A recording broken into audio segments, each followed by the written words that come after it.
मोनाबिलिनि हामलायनायजों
In December 2019, China notified the World Health Organization of several cases of human respiratory illness, a disease later named COVID-19.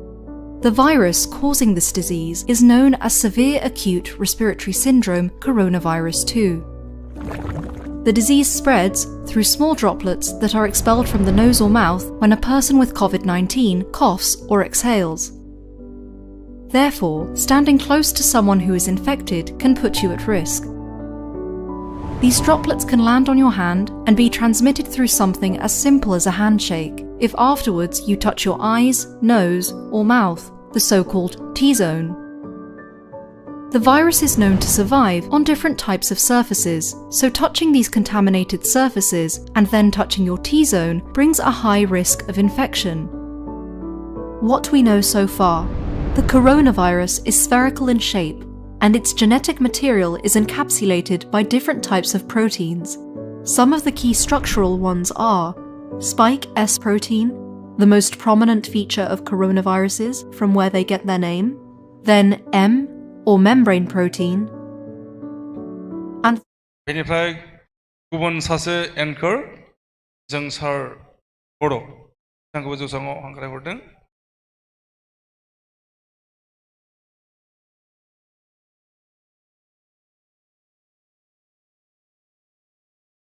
आरो बे बुब्लियावनो जोङो हांख्रायनानै लाबोनो नागिरदों सनास्रि दैमारि। बिथाङा जाबाय बर' सावथुन मुलुगनि सासे जाफुंसार एक्ट्रेस आरो मेथाइ खनगिरि सनास्रि दैमारि। बिथांखौ जौसां फारसे हांख्रायनानै लाबोबाय। बिथांखौ बड'लेण्ड इंखन टेलिभिजननि बिथिंनिफ्राय बरायो आरो गांसे आर'नाइजों बिथांनो मान बावनो सिगांनाय जादों।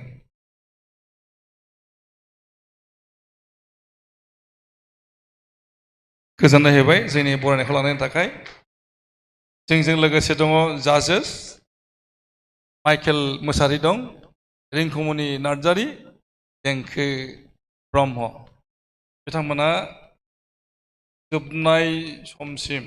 एबा फाइनाल समसिम जोंजोंहाय लोब्बाय जानानै दङ आरो बिथांमोननोबो जोंनि बे बैसागु बुब्लियाव हामलायनाय होबाय आरो बेखौ बुंथिखानाय जादों जे सनास्रि दैमारिया दा बेखेवखांनायनि उनाव जेब्लानो जों इन्टारेक्शन सेसन लागोन बे समाव मोसागोनबो खनगोनबो आरो बायदि बायदि खालामगोन। दा जोङो बे बुब्लियाव सनास्रि दैमारि एक्ट्रेस सिंगार बिथांखौ जोंनि मडार्न डान्स मास्टार सिजन 1 नि ग्रुप ए नि जोंनि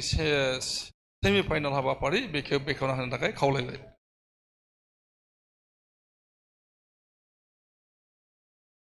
गिबियावनो आङो आंनि गोसो गोरबोनिफ्राय आंनि अनजाग्रा रायजोफोरनिसिम आंनि खुलुमनायखौ बावहरबाय आरो दिनै इखं चेनेलनि बड'लेण्ड इखं चेनेलनि मोसानाय बादायलायनाय बड'लेण्ड डान्स मास्टार सिजन 1 नि सेमि फाइनालावहाय जाय बिथाङा जोंनि दिनैनि प्रग्रामखौ दैदेनदों बिथांखौ आङो साबायखर होयो आरो लोगोसे आंनि सिबिजानाय मानाव गिदिर बिथां जाजेसफोर आरो बेहाय गासै ज' जाफैनो हानाय आंनि रायजो राजा नोंथांमोन आरो जोंनि बे कम्पिटिशनाव बाहागो लाफैनो हानाय फंबाय बिनानाव नोंथांमोन आरो गासै रायजो राजानिसिम आंनि बैसागो बोथोरनि आङो हामलायनायखौ आरोबाव खनसे जासिबाय दिनै बड'लेण्ड इंखं चेनेलाहाय आंखौ बे सिजननि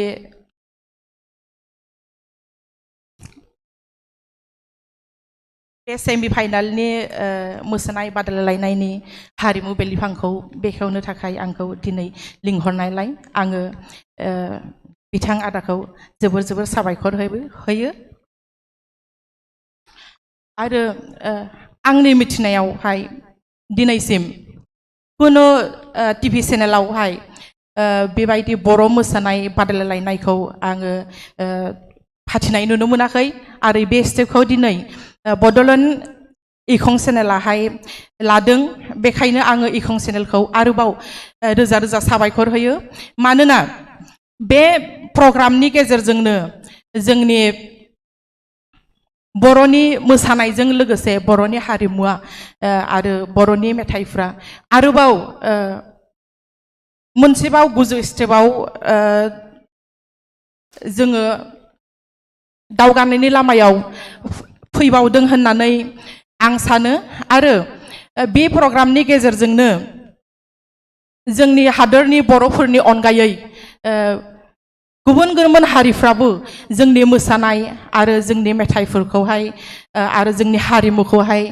सिनायनो थाखाय आरोबाव मोनसे खाबु मोनदों लामा मोनदों गतिके बियो जोंनि थाखाय जोबोर गौरबनि बाथ्रा जोबोर मोजांनि बाथ्रा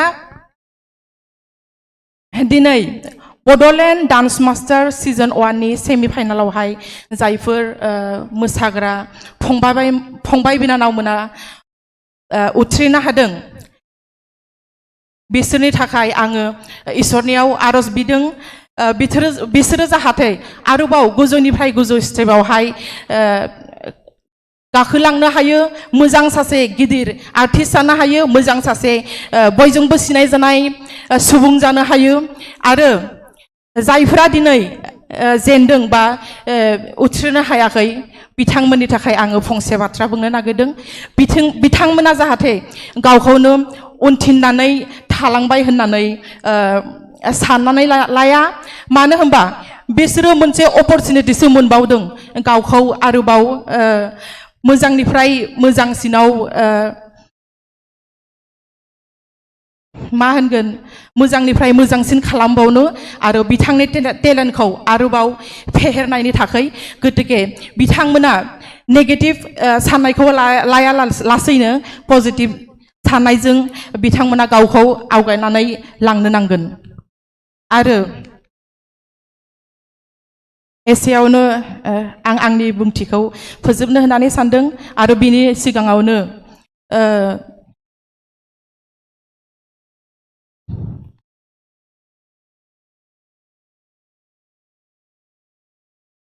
दिनैनि बे बड'लेण्ड डान्स मास्टार सिजननि सेमि फाइनाल मोसानाय बादायलायनायखौ आङो हारिमु मोनाबिलिखौ आङो बेखेवनानै होबाय होननानै रायजो राजानि सिगाङाव फोसावबाय आरो बेनि लोगोआवनो आंनि बे बुंथियाव माबाफोर गोरोन्थि जाबायब्ला आङो रायजो राजानिसिम आखाइ खबजोबै निमाहा बिबाय आरो आंनि बिबुंथिखौ आं एसेयावनो फोजोबबाय गोजोन्थों जोबोद गोजोननाय होबाय बिथांनो जे बिथाङा जोंनि बे बड'लेण्ड डेन्स मास्टार सिजन 1 नि सेमि फाइनालनि ए ग्रुपनि बादायनाय हाबाफारि बेखौ बिथाङा बेखेवनानै होबाय। जोङो बे समाव जों बिथांखौहाय दान्दिसे जिरायनो होगोन आरो जोंनि एनकरार बिथांमोनहा हाबाफारिखौ लांबाय थासिगोन आरो बुंथिखानाय जायो जे बिथाङा बर' मोसानाय बादायलायनायनि उनाव जे ब्रेक जागोन बे समाव मोसागोन खनगोन आरो बयजोंबो गावनि गोसोनि बाथ्राखौ बुंफ्रुनानै लागोन। दा बे समाव जोङो बिथांखौ गावनि मासियाव लानो खावलायदों आरो एनकर बिथांमोनखौ हाबाफारिखौ सामलायनो थाखाय खावलायदों।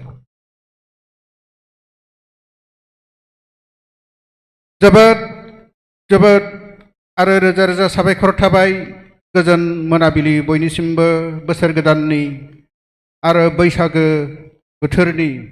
बे सोलिफुबाय थानाय रंजाबाय थानाय बैसागो बोथोरजों लोगोसे जों दिनै बे सेमि फाइनालखौ जागायनो मोनदों। जोबोद जोङो खाफाल गोनां होननानै बुंनांगोन, नोंथांमोनाबो खाफाल गोनां होननानै बुंनो नांगोन। दा जोङो बयनिसिमबो गिबियावनो मोसाखावरि आलासि जोंनि बे इन्सटिटिउसननि बिगोमा राजन सार आरो जाज सार मेडाममोन आरो लोगोसे नायगिरि अडियेन्स लोगोसे गासैबो बायजोआव थानाय रायजो राजा जायफोरा नायगासिनो दं, अन्नानै जोंनि बे चेनेलखौ दिनैनि प्रग्रामखौ बयनिसिमबो रोजा रोजा साबायखर जासिहरनाय थाबाय आरो गोजोननाय जासिहरनाय थाबाय बोसोर गोदाननि आरो बैसागो बोथोरनि। दा जों दिनै सेमि फाइनाल जों बुंदों सेमि फाइनालखौ जों दिनै जागायनो सानदों। ए ग्रुपनि सेमि फाइनाल, बिब्दिनो बि ग्रुपनि सेमि फाइनाल आरो सि ग्रुपनि सेमि फाइनाल फैगोन। दिनै सानै मोसाखावरिफोरा बे सेमि फाइनालाव जोबोद गोसो मोदोम गोहो बोलो नाजानानै जुजिनानै बादायलायगोन। नायनि सोरनि खाफालाव मा दं आरो बे सानैनि गेजेराव सोरबा सासेया फाइनालाव थांगोन। दा जों एसे गोलाव बुंनो थाङासै। दा जों गिबियावनो दिनै बे हाबाफारिया जागायनायनि सिगाङावनो मोनसे जों मिथिगौ बैसागो बोथोर रंजागासिनो दं। बर'नि गामि गामि खाम सिफुं सेरजा जथा लानानै हायला हुइला मोसादों रंजादों। थिग बिब्दि बोथोरावनो जोंनि दिनै बे प्रग्रामखौबो ओंथि गोनां खालामनो थाखाय बैसागो मोसानाय मोनसे देमसि मोसानाय जों लाबोनो सानदों लकेलनिनो। आरो बिथांमोनानो जाहैबाय सिलबारि गामिनि बिजनि सिलबारिनि निजोम सोमदोन नार्जारि आरो बिथांनि लोगोफोर सोमदोन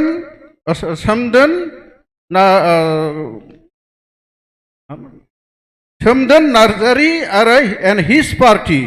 दा जों बिथांखौ खावलायहरबाय बिथांमोनखौ जोंनि बे दिनैनि बे हाबाफारिखौ देमसि मोसानानै जोंनि दिनैनि बे हाबाफारिखौ लोगोसे बैसागो बोथोरखौ ओंथि गोनां खालामग्रोनो नांगौ आरो बयनिबो गोसोखौ रंजाहोग्रोनो नांगौ। जों बिथांमोनखौ खावलायहरबाय आरो बिथांमोना फैनानै गावसोरनि बे दिन्थिफुंनायखौ मोसानायखौ दिन्थिसिगोन। गोजोन्थों।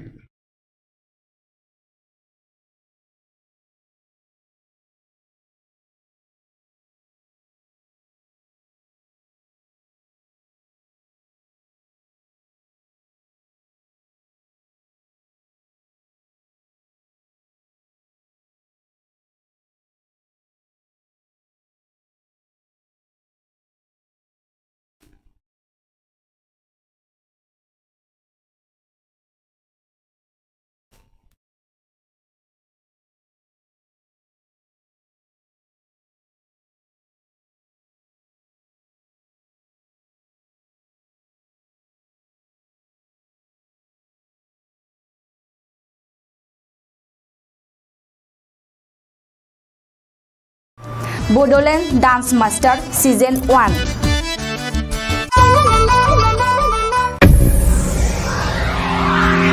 Ten, 9, 8, 7, 6, 5, 4, 3, 2, 1, 0.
Usiarai lurki ai lurpat I can know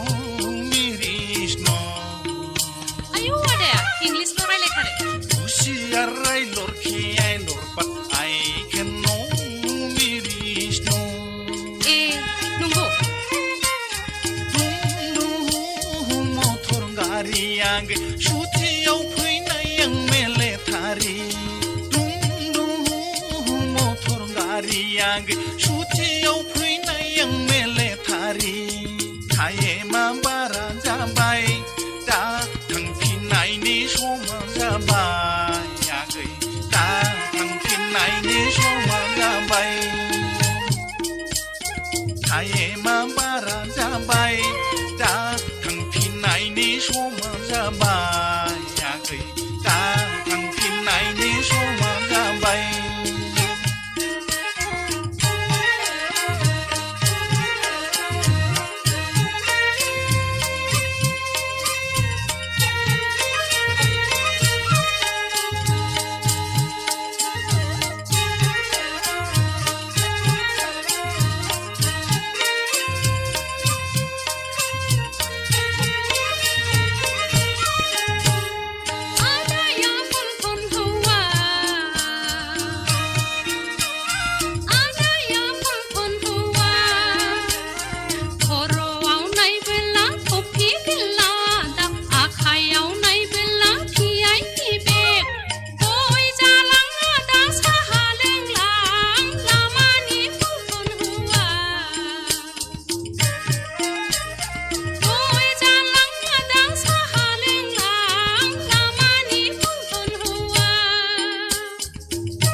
Wah. Mabaidi monkara juga.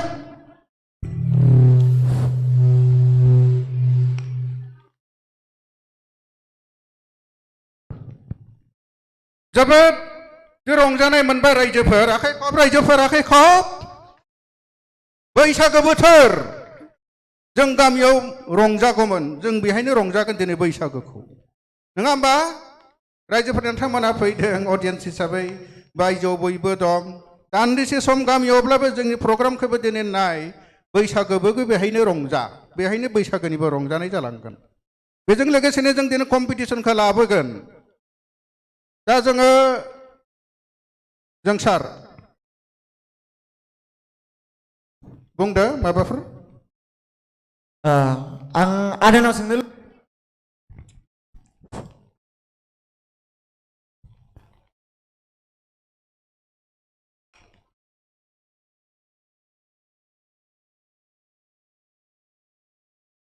Hello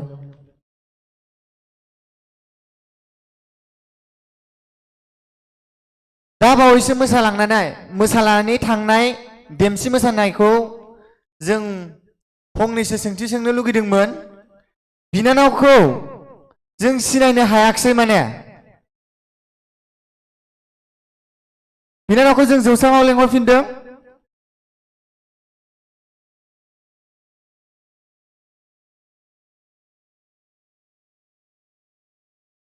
जों फंसेल' राव खोनासंगोन बिनानावनिफ्राय बिनानावनि अरिजिनेल मुङा मा आंनि मुङा कन्दन नार्जारी गामि सिलबारि रायजोफोरा सिनायाखैमोन खोमा ना खानाय गुसुंना गोलाव रायजोफोर जायो नङा होमबा बैसागोआवथ' जंखायनाय एदावनाय माबानाय फेक दिन्थिनाय जेबायदिसो सोलियो आरो डिसगुइस खालामनाय सोलियो दा जोंहा बिनानावखौनो बुंथ'नांसिगोन जोबोद ओंथि गोनां बैसागो देमसि मोसानानै सिगाङावनो गिबियावनो बयखौबो मोसाखावरि जाज आलासि अडियेन्स गासैनिबो गोसोखौ बैसागोनि रंजानायखौ होग्रोबाय आरो मिजिं थिदोङो मोसाखावरिफ्राबो बेजोंनो माने मोसानायखौ कम्पिटिसनखौ गोजौआव दिनै दिखांनो बोलो मोनगोन आरोखि आदसा दा नोंथांमोनखौ जों जिरायहोथ'नो थाखाय खावलायबाय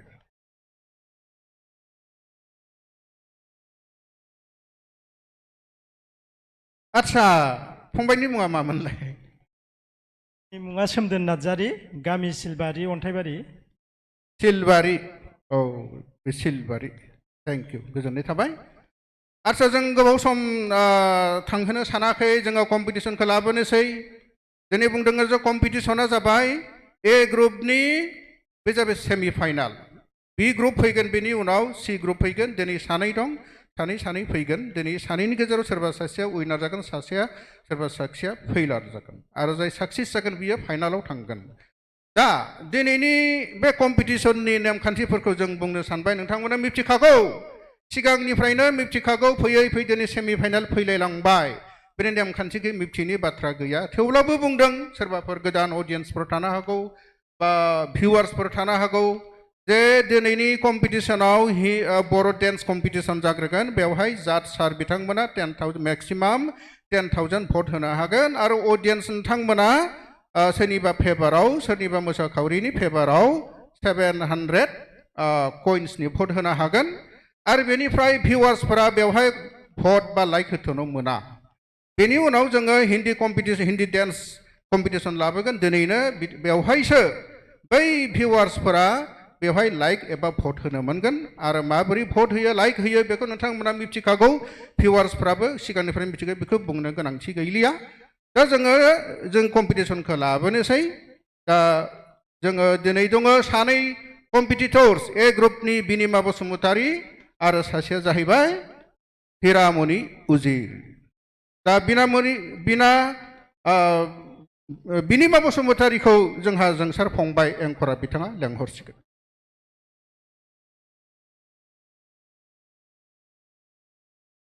बिनिमा बसुमतारी बिनानावखौ जोंनि जौसाङाव गाखोफैनो थाखाय आं गुरैयै हांख्रायहरनाय जाबाय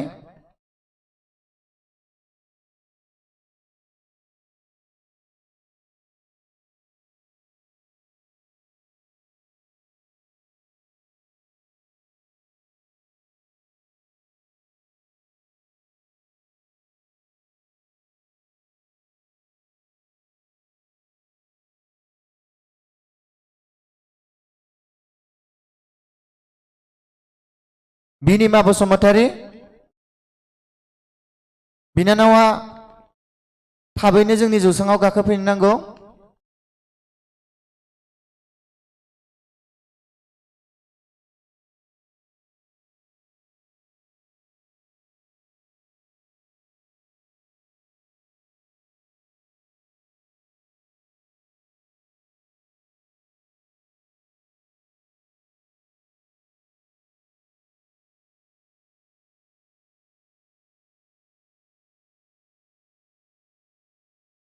बिनानावा गावनि एड्रेसखौ बयनिबो सिगाङाव होनो थाखाय आं गुरैयै खावलायनाय जाबाय।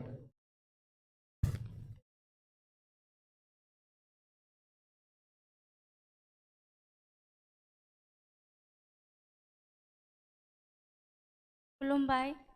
रायजो राजा नोंथां। आं बिनिमा बसुमतारी, आं गवालपारा डिस्ट्रिक्टनिफ्राय फैदों, गामि आपार बुरगुम। भटखौ बिथांमोना आंनि मोसानायखौ मोजां मोनदों बा हिन्दी मोसानाय समाव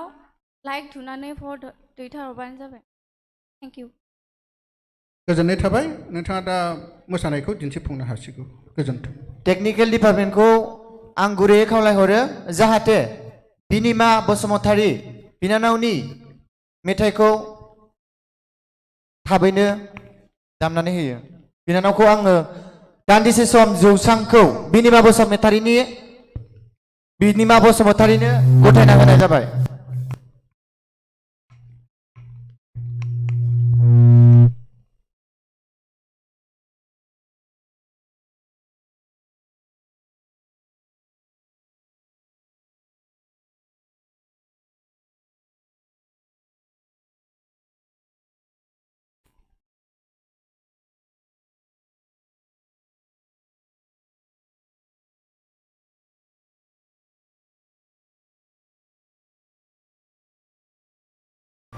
BODOLAND Dance Master Season 1.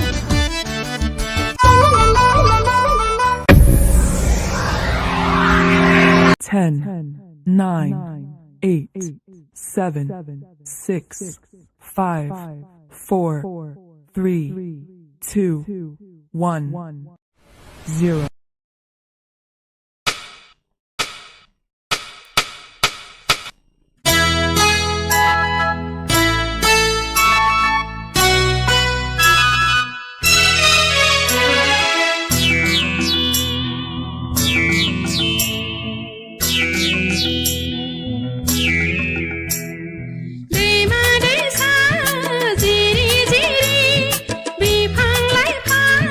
सारी सारी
बा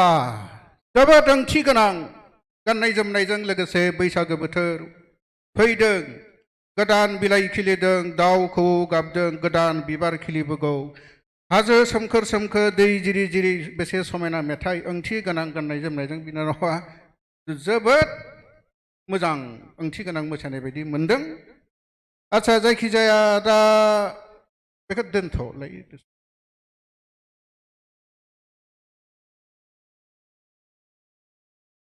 मेंदों आच्छा दा जोंनि जाज बिथांमोननिफ्राय भटआ माबायदि फैगोन जोङो मिथिनो नाजादों बबेनिफ्राय फैदोंमोनलाय आं गवा दा मिथिखागौ र' थेवब्लाबो सोंबावबाय आरो जों मिथिखागौ गोजाम जालायलांबाय सोङै सोङैनो बेसे सोंबावनो थेवबो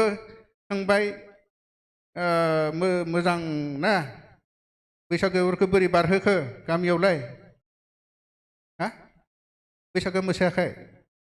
मानो जोंनिथिं सिख्लाफोरा ओंखारानो नंगौ मोजां दे आच्छा देंखो सार गिबि गिबियावनो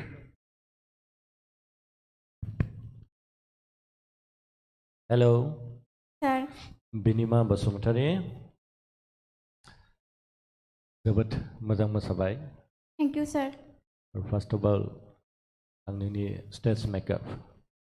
जे देलायनाय जोबोद मोजां देलायदों थेंक इउ स' माच सार सासे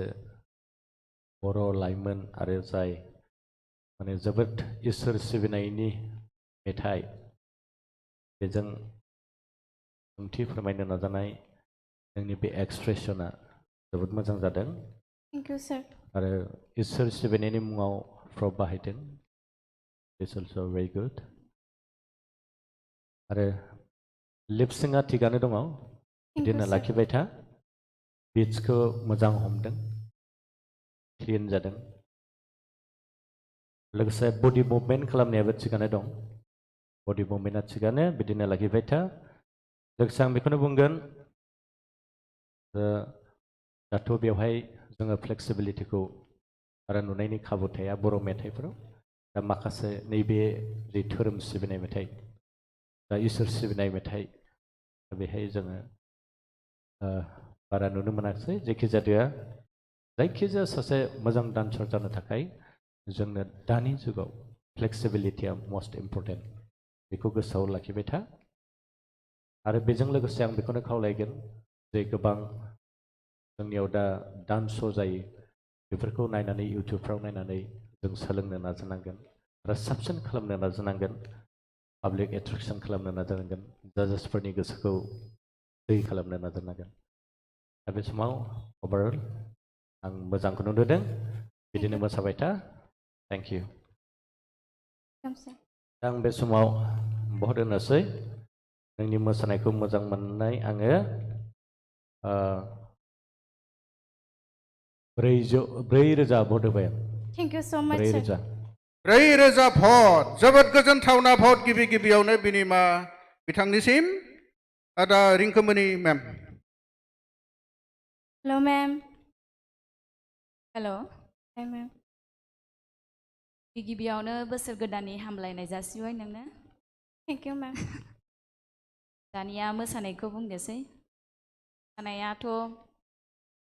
बासिनो हाया मोसानायाथ' मोजाङानो जादों एनार्जियाथ' स्ट्रं बिराद मोजां एनार्जि लेभेला फ्लेक्सिबिलिटियाबो बिराद मोजां बाट सेमि फाइनालथ' दावगोगासिनो नालाय एसे टपआव थांगासिनो नालाय नोंनि मोसानाया मोजाङानो खिन्थु स्टाइलखौ आं एखे मोनबोगासिनो आगोलनि बायदियैनो नोंनि मोसानायनि स्टाइला सेम जाबोदों एसे बेलेग खालामनो नाजाबावदे एसे हाबसिन आरो हाबसिन एसे बेलेग टाइपनि एसे नुनानै जाहाथे बे एसे बेलेग मोजां नुसिनदों बे साननाय बायदि खालामनो नाजादो जुदि नेक्स्ट राउन्डआव जुदि नों सेलेक्ट जायोब्ला बेनिफ्राय साबसिन हाबसिनखौ जों जाहाथे नुयो बेखौनो आं आसा खालामो नायनोसै मा जायो अल द बेस्ट पइन्ट्सखौ आं होनोसै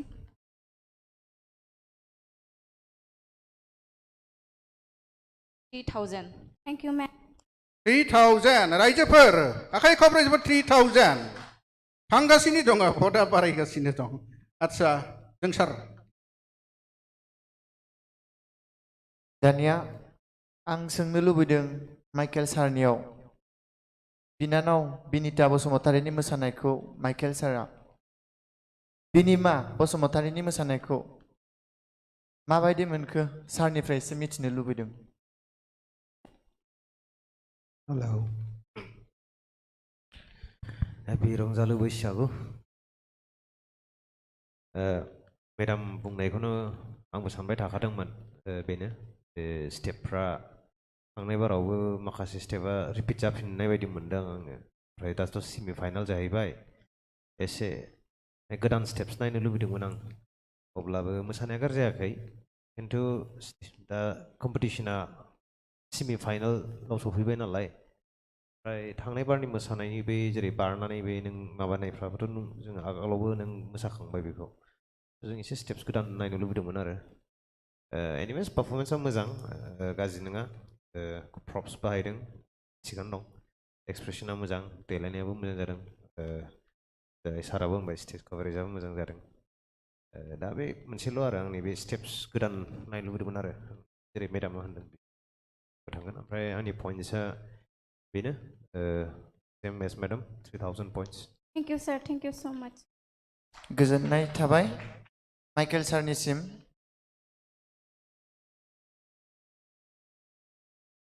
दानिया आं बिनानाव बिनिमा बसुमतारीनाव बैसागु बोथोरनि मोननैसो माने सोंथि सोंगोन आङो नोंसिनि बायदि रायलायगोन माने माबोरैथे खबरा बिनानाव मोजाङानो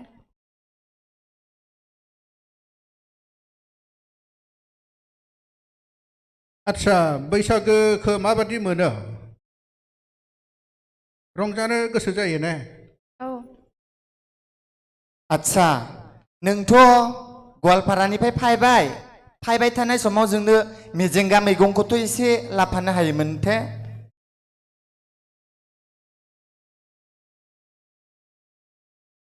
दे दानिया आङो बिनानाव बिनिमा बसुमतारीखौ गावनि मासियाव जिरायहैनो थाखाय आं गुरैयै खावलायहरबाय बिनानावा दा थांनो हासिगोन गोजोननाय थाबाय आं बिनिमा बसुमतारीनिसिम गिबियावनो जोबोद साबायखर थाबाय दानो जोङो नैथियाव लेंहरदों हिरामनि उजिर नोंथांखौ जौसाङाव लेंहरनाय जाबाय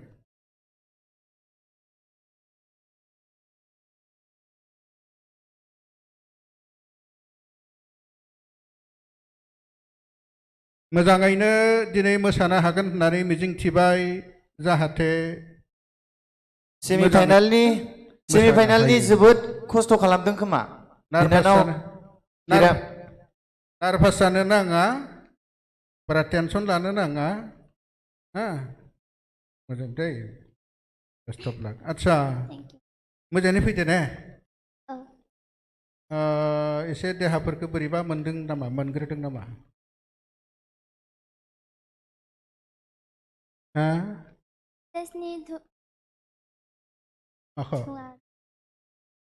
धुङाखौ होनो नाङा औ खर'आथ' एसे गिदिङो नालाय नोंनिया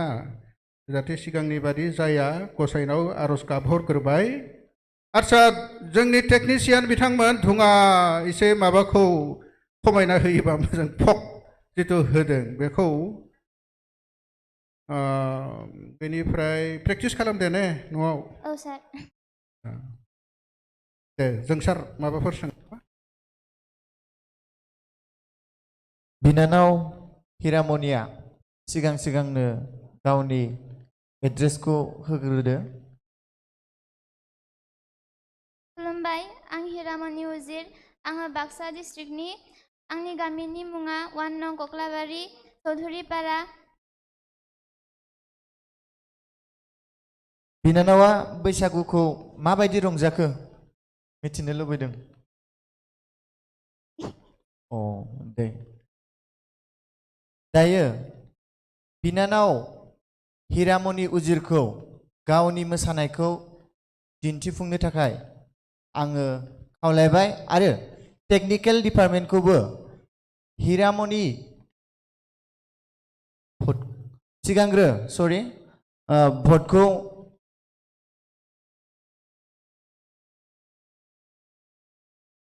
एडभान्स भटखौ बिना लानो थाखाय आङो गुरै खावलायनाय जाबाय खुलुमबाय रायजोफोर आंनि मुङा हिरामनि उजिर नोंथांमोना अन्नानै दिनैनि बे लाइभ मोसानायाव आंनि हिन्दी मोसानाय टाइमाव लाइक थुनानै भट दैथायहर जाहाथे आं प्रि फाइनालनि थाखाय सिलेक्ट जायो गोजोन्थों दायो हिरामनि उजिरनि मेथाइखौ टेक्निकेल डिपार्टमेन्टखौ दामना होनो थाखाय आं गुरै खावलायहरनाय जाबाय अल द बेस्ट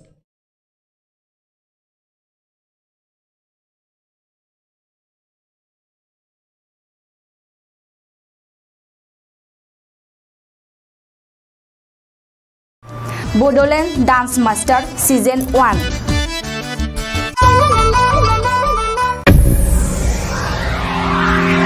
10, 9, 8, 7, 6, 5, 4, 3, 2, 1, 0.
जोबनो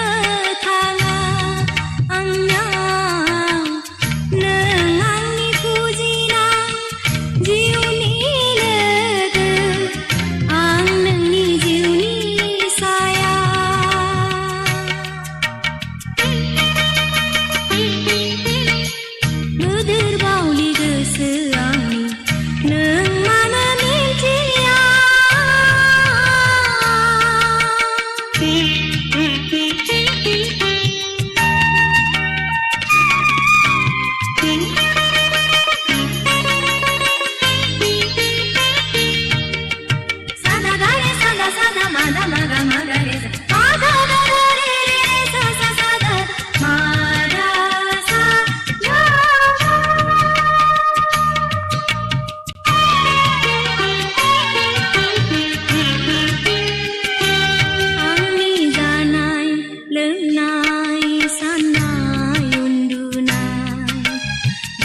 गासिबो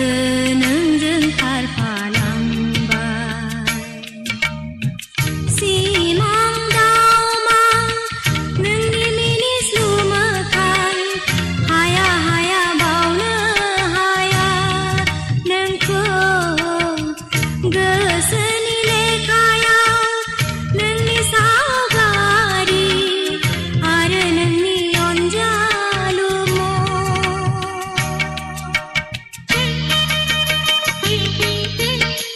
बोदोर बावलि गोसो आंनि नों मानो मिन्थिया नों मानो हमदाङा आंनि उदां बिखायाव नों मानो थाफैया आंनि उदां बिखायाव नों मानो थाफैया बोदोर बावलि गोसो आंनि नों मानो मिथिया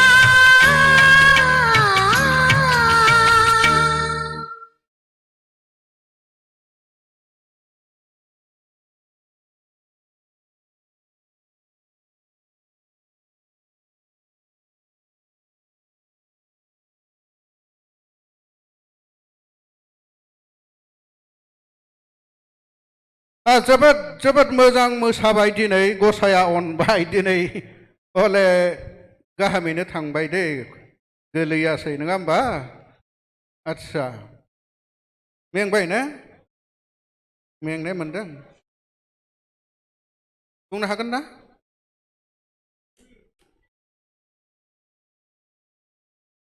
आदसा माइकेल सार जों गोबाव सम खालामबाय थालिया Michael sir hello hello sir happy रंजालि Bwisagu thank you sir semi final मोसानाय सानबेसे लाया प्रेक्टिसाव 1 मान्थआनो मोसादो थेवबो माने टिउसन दंमोन नालाय 1 आवरल' मोनोमोन हरावल' इबो जिखुनु मोसानाया मोजाङानो गाज्रि जायाखै थैंक यू सर एनार्जियाबो थिगानो दं थैंक यू सर एसे अबेबा जायगायावल' बिट स्किप मारिदों बेखौ आं थाल मोनदों अब्लाबो ड्रेसाथ' मोजां गानदों एक्सप्रेसनाबो मोजां जादों थैंक यू सर डेन्सखौ थिगानो मोनदों गाज्रि मोनाखिसै सानैबो कन्टेस्टेन्ट्सआ माने सेम टु सेम बायदियानो मोनबाय आं दिनै आं मालायफोरखौथ' मिथिला स' नेक्स्ट टाइमाव जुदि सेलेक्ट जायोबा ट्राइ हार्डो ओमफ्राय मा होनबावनो हेपि बैसागु होनफिनसै नामा दे होमबालाय आं बारा गोबाव खालामदिया पइन्ट्सखौ होनसै आङो सेम 3000 पइन्ट्स थैंक यू सर 3000 गोजोनथावना भट साबायखर रिंकु मेम रंजालि बैसागु नोंसिमबो थैंक यू मैम मोसानायखौथ' बासिनो हाया ड्रेस गासिबो मोजां नुदों एक्सप्रेसनाबो बिराद मोजां जादों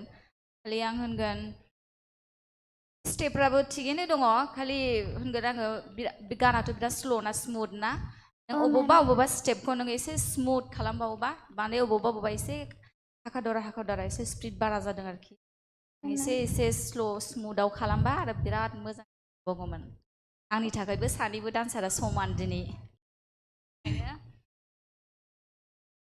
पइन्ट्सआबो समान 3000 thank you ma'am parallel Bhatts जोबोद गोजोननाय थाबाय रायजोफोर दा जों सार बिथां बिनानाव हिरामनि उजिरनि मोसानायखौ देंखो सारा माबायदि मोनखो जों मिथिनो लुबैदों खुलुमबाय सर हेलौ हिरामनि सर आंनि अबजारभेसनावथ' नोङो कुइन अफ एक्सप्रेसन जोबोद मोजां नुयो आंनि एक्सप्रेसनखौ जोबोद मोजां जायो आरो जे क्लासिकेल फर्म मिक्सिं बे बड' डान्स बेखौ जोबोद मोजाङै नों मावफुंनो हादों मस्ट वेलकाम आरो बिट्सफ्रा थिगानो दङ नाथाय फ्ल'नेस दहाय मेडामाबो बुंखाबाय slowness एसे जाबावनांगौमोन Okay, खालामनो sir. नाजा बेखौ नोजोर हो लोगोसे नोंनि स्टेज मेकार कास्टिउम जोबोद sir. मोजां नुदों Thank you, sir. देलायनाया बिदिनो मेथाइखौ लानानै देलायनायफ्रा गोरोबोब्ला मोजां नुयो जोबोद मोजां नुदों बेनि थाखाय आं बाख्नायबाय Thank you, sir. लोगोसे नों लास्ट मुमेन्टआव जे गिदिंदों Oh, sir. जानला मोनला मानसिया बिदि गिदिंनो हाया जोबोद मोजां गिदिंदों Thank you, बेनि sir. थाखायबो स्पेशल बेस्टबा आंनि थाखाय Thank you, sir. Overall all the best Thank you so much, sir. बिचाराव साबसिन खालामनो हागोन मिजिंथिबाय आंनि पइन्ट्सखौ होनोसै आं दहाय जेरैबायदि अबजार्भेसन खालामदों दा माने सानैबो डान्सारफ्रा गावबा गावनि जे लेभेल बेयाव दङ थिगानो दं सेम लेभेलाव थांनाय बायदि मोनदों दा बेनिखायनो आंनिफ्रायबो आं दहाय जेरैबायदि होदों 4,000 भट आंनिफ्राय Thank you, sir. रोजा रोजा साबायखर थाबाय बिनानाव बिनिमा बसुमतारीखौ गावनि मासियाव जिरायहैनो थाखाय आं हिरामणि उजिर बिनानावखौ गावनि मासियाव जिरायहैनो थाखाय आं गुरै खावलायहरनाय जाबाय Thank गोजोन्थों you. गोजोननाय थाबाय बिथां हिरामणि उजिरनिसिम जोङो दा फैयै फैयै जों गेजेर ससेसिम फैबाय जों दसे इन्टारेक्सन लागोन जोंनि दिनैनि आलासि सासे एक्ट्रिस दंफैयो आलासि बिथाङा दहायनो बेखौ लांखाबाय बेनि सिगाङावनो जों दान्दिसे जों ब्रेक होबाय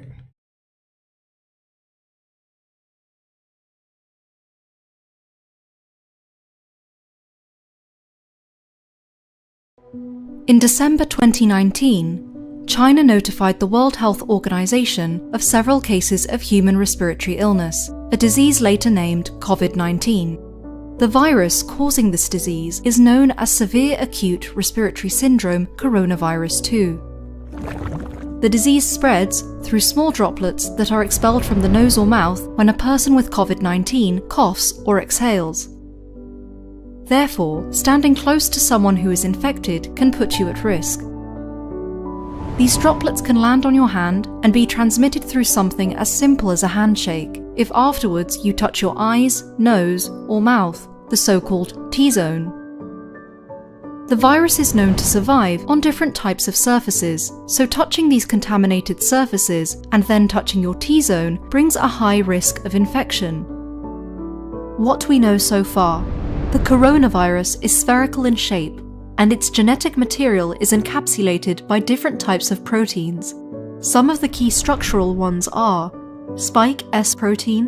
the most prominent feature of coronaviruses from where they get their name, then M,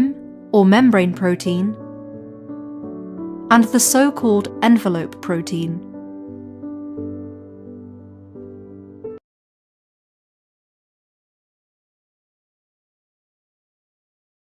COVID-19 is the short name for the disease known as Novel Coronavirus Disease 2019.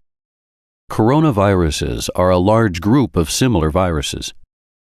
Some are known to infect humans, such as SARS-CoV and MERS-CoV. The one that causes COVID-19 is called SARS-CoV-2. All coronaviruses are named for the crown-like spikes that cover their surface, called spike or S proteins. Inside the virus, genetic material called RNA is made up of genes. Genes carry the information to make more copies of the virus. The virus can infect you if it enters your mouth, nose, or lungs. Inside your body, the S protein of the virus locks to a receptor on the surface of one of your cells. This can trigger the virus to enter the cell in a couple of ways. It may cause the virus to fuse with the cell surface, then release its genes into the cell. Or the cell may pull the virus inside by enclosing it in a sac. Once inside, the virus can fuse to the sac and release its genes. Next, the genes use a structure in your cell called a ribosome to make new copies of the virus. The new viruses travel to the surface of the cell. There, they leave to infect more cells. In the meantime, viral S proteins left on the surface of the infected cell can cause it to fuse with nearby healthy cells, forming a giant cell. This may be another way for the virus to spread between cells. People may be infected with COVID-19 for 2 to 14 days before symptoms appear. The 3 main symptoms of COVID-19 are a fever, cough, and shortness of breath. Other symptoms may include tiredness, body aches, stuffy nose, sore throat, diarrhea and vomiting, loss of appetite, and loss of smell. Most people have a mild illness and can recover at home. Some people who have the virus may not get sick at all or may show no symptoms. But if you have trouble breathing or any other symptoms that are severe, call your doctor or the emergency room. They will tell you what to do. For most people who have the virus, the risk for serious illness is thought to be low. People 65 years and older may have a higher risk for serious illness. And people of any age may be at high risk if they have underlying conditions, such as chronic lung disease or asthma, serious heart conditions, diabetes, severe obesity, chronic kidney disease, and liver disease. BODOLAND Dance Master Season 1.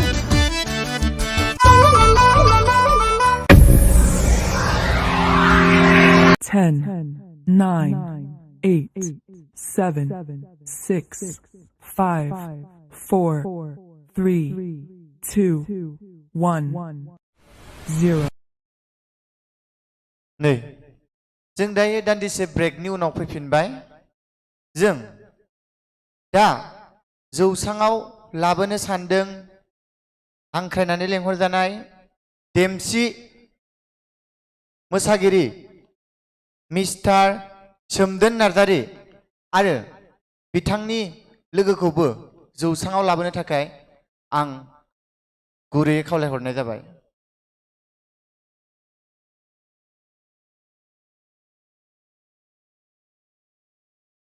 मोसानाय समाव रायजोफोरा एसे आखाइ खबनानै हो। बैसागु बोथोरावनो माने सिरि सिरि फालाय।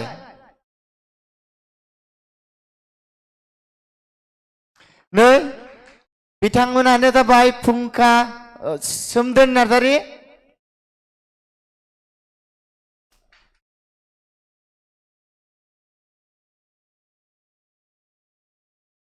दा मोसाखांनायनि उनाव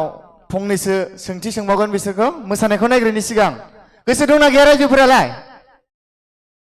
टेक्निकेल डिपार्टमेन्टखौ आं गुरैयै खावलायहरो जाहाथे बिथांमोननि गान मेथाइखौ थाबैनो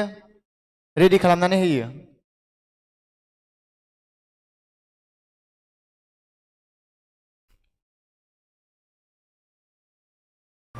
BODOLAND Dance Master Season 1.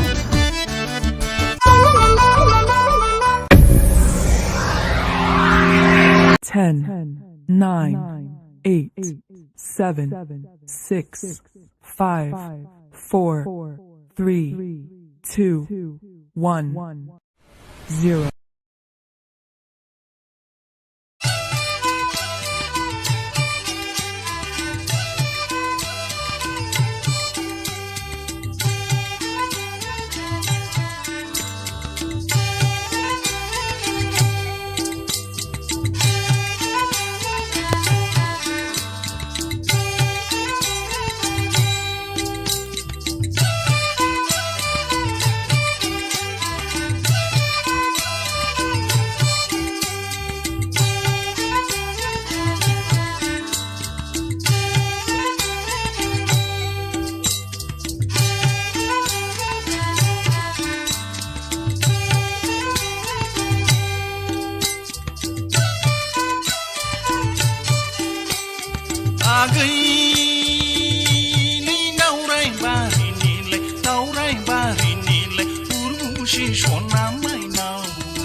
Daवराय बारिनिलाय उरमुसि सना माइनाव सना माइनाव मैया दाखा सि दानायाव खाफाल बुयै बुयै मानो गाबनाया गैसना दावराय बारिनिलाय गुरमुसि सना माइनाव मैया दाखा सि दानायाव खाफाल बुयै बुयै मानो गाबनाया गैसना दावराय बारिनिलाय गुरमुसि सना माइनाव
जोबोद ओंथि गोनां बैसागोनि देमसि मोसानाय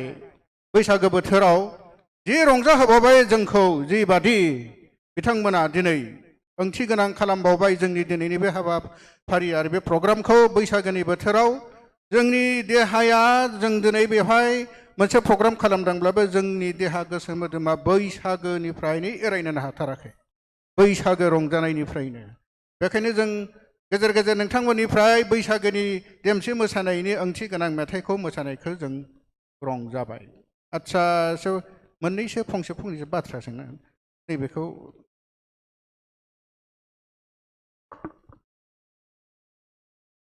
आदसा मोजां मोनदो ने देमसि मोसानानै बेवहाय मोजां खुलुमबाय रायजो राजाफोर जोङो सिगांनि रिहार्सेल खालामनाय जायाखै मोसानायाव माबाफोर गोरोन्थि जादोंबा निमाहा बिग्रोनाय थाबाय जोङो देमसि मोसानाया 5 बोसोर जाबाय मोसाजेननायनिफ्राय दा बिदिनो मोसायै मोसायै जों दिनैसिमबो मोसानाय जादों आरो आदसा नैबे बैसागो बोथोराव देमसि मोसानाया जोबोद मोनसे मजा दङ नङा होमबा नंगौ जोबोद मजा आरो ने बैसागोनि बे ओंथि गोनां बर'फोरनि ओंथि गोनां एकदम गामसा दख'ना गाननानै हारिमु दिन्थिनाय नङा होमबा गोदोनिफ्राय सोलिबोनाय मोनसे जोबोद माने मजा दं आरोखि आदसा जों गोजोननाय थाबाय नोंथांमोननिसिम साबायखर खुलुमबाय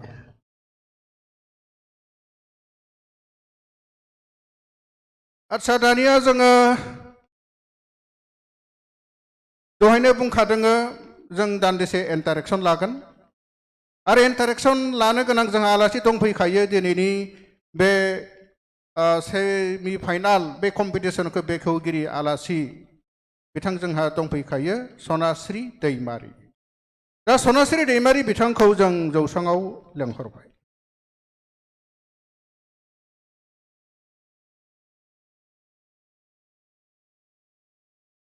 नै बिथाङानो सनास्रि दैमारि गोजोननाय थाबाय रायजोफोर आखाइ खब खनसेबाव जों जौस्राङाव बिथांखौ खनसे जौस्राङाव लाबोबावबाय गोजोननाय थाबाय नोंथांनो माइक्र'फनखौ आखायाव दिखांनानै होनाय जाबाय आदसा गिबियावनो माबाफोर बुंग्रोनोबा एसे बुंग्रोबावदो बुंनो गोनांथ' बेबायदि जेबो गैया आदसा गिबियावनो नोंथाङा हारिमुआव माबेयाव आखाइ दं बांसिन हारिमुआव बबेयाव बांसिन आखाइ दं मोसानाय रोजाबनाय एक्टिं खालामनाय आखाइ दङ होननानैथ' आं बुंनो हाया आं बांसिनैनो रोजाबनानै मोजां मोनो अब्लाबो मोसानायावबो दं एसे एनै प्लास एक्टिंआवबो दं खिन्थु रोजाबनायखौ बांसिन मोजां मोनो आरो आदसा नोंथाङा गिबियावनो मेथाइ रोजाबग्रोदोंमोन ना एक्टिं खालामग्रोदोंमोन ना मोसाग्रोदोंमोन गिबियावनो आङोथ' मोसानायावसो दङमोन उनावसो लासै आङो खननोबो आराम्भ खालामदों आरो बिनि उनावसो लास्टआव आङो एक्टिंआवबो एसे खामानि मावबोदों गतिके दायो आङो एक्टिंआव बारा गुरुत्व लायाखै मानो होनब्ला आं खननायाव बांसिन मोजां मोनो नालाय खननायखौनो आङो दासिम एसे नाजागासिनो दङ मोजां खालामनो थाखाय आदसा सिख्ला समाव नोंथाङा रोजाबग्रोयोमोन ना मोसाग्रोयोमोन उन्दैनिफ्रायथ' आङो मोसानायावसो बांसिन माबा गुरुत्व लादोंमोन उनाव आङो हाबानि उनावसो माने रोजाबनायाव लासै फैबाय आरो आदसा जों गिबियावनो नोंथाङा बुंदों मेथाइ रोजाबनायावबो बांसिन गोसो दङ आरो गिबियाव नोंथांनिफ्राय जोंसे नोंथांनि मोजां मोननाय नोंथांनि रोजाबफेरनाय मोनसे मिलौदो देंखोनि मेथाइ खोनासंनो लुगैग्रोबाय थिग दङ दायो सिजोनाबो बैसागुनि नालाय बैसागु सिजोन बेखायनो आङो बैसागु संखौनो दोंसे रोजाबनो लादों आरो आङो लोगोसे हेफाजाब होफानो थाखाय जोंनि मानगोनां बिजिरगिरि बिथां आब' रिंकुमनिखौ आङो जौस्राङाव लिंहरदों प्लिज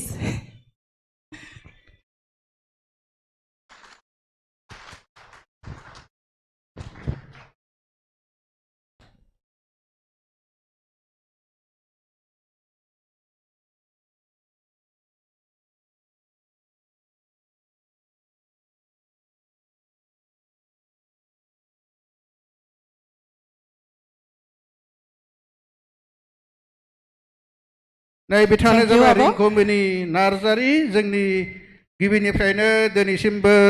जाज महरै आरो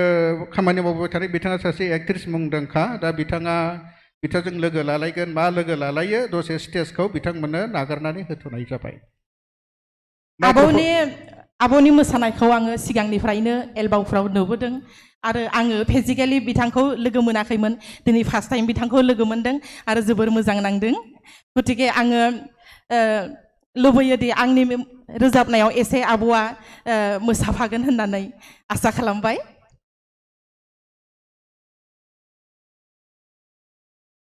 हिया ओइ हिया ओइ हिया ओइ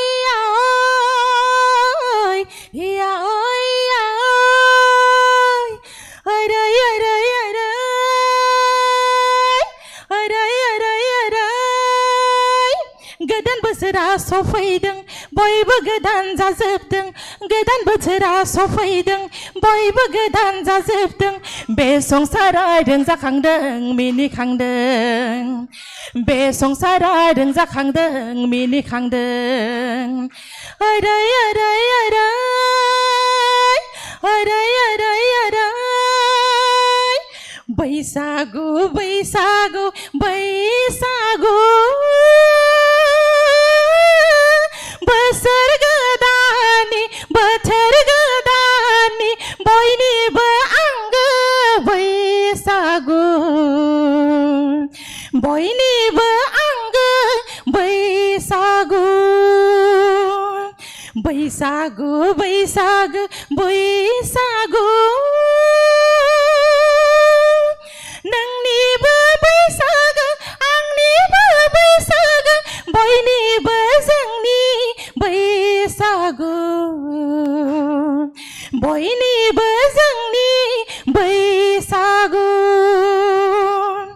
बैसागु बैसागु बैसागु बोसोर गोदाननि बोथोर गोदाननि बयनिबो आंगो बैसागु बयनिबो आंगो बैसागु बयनिबो आंगो बैसागु धन्यबाद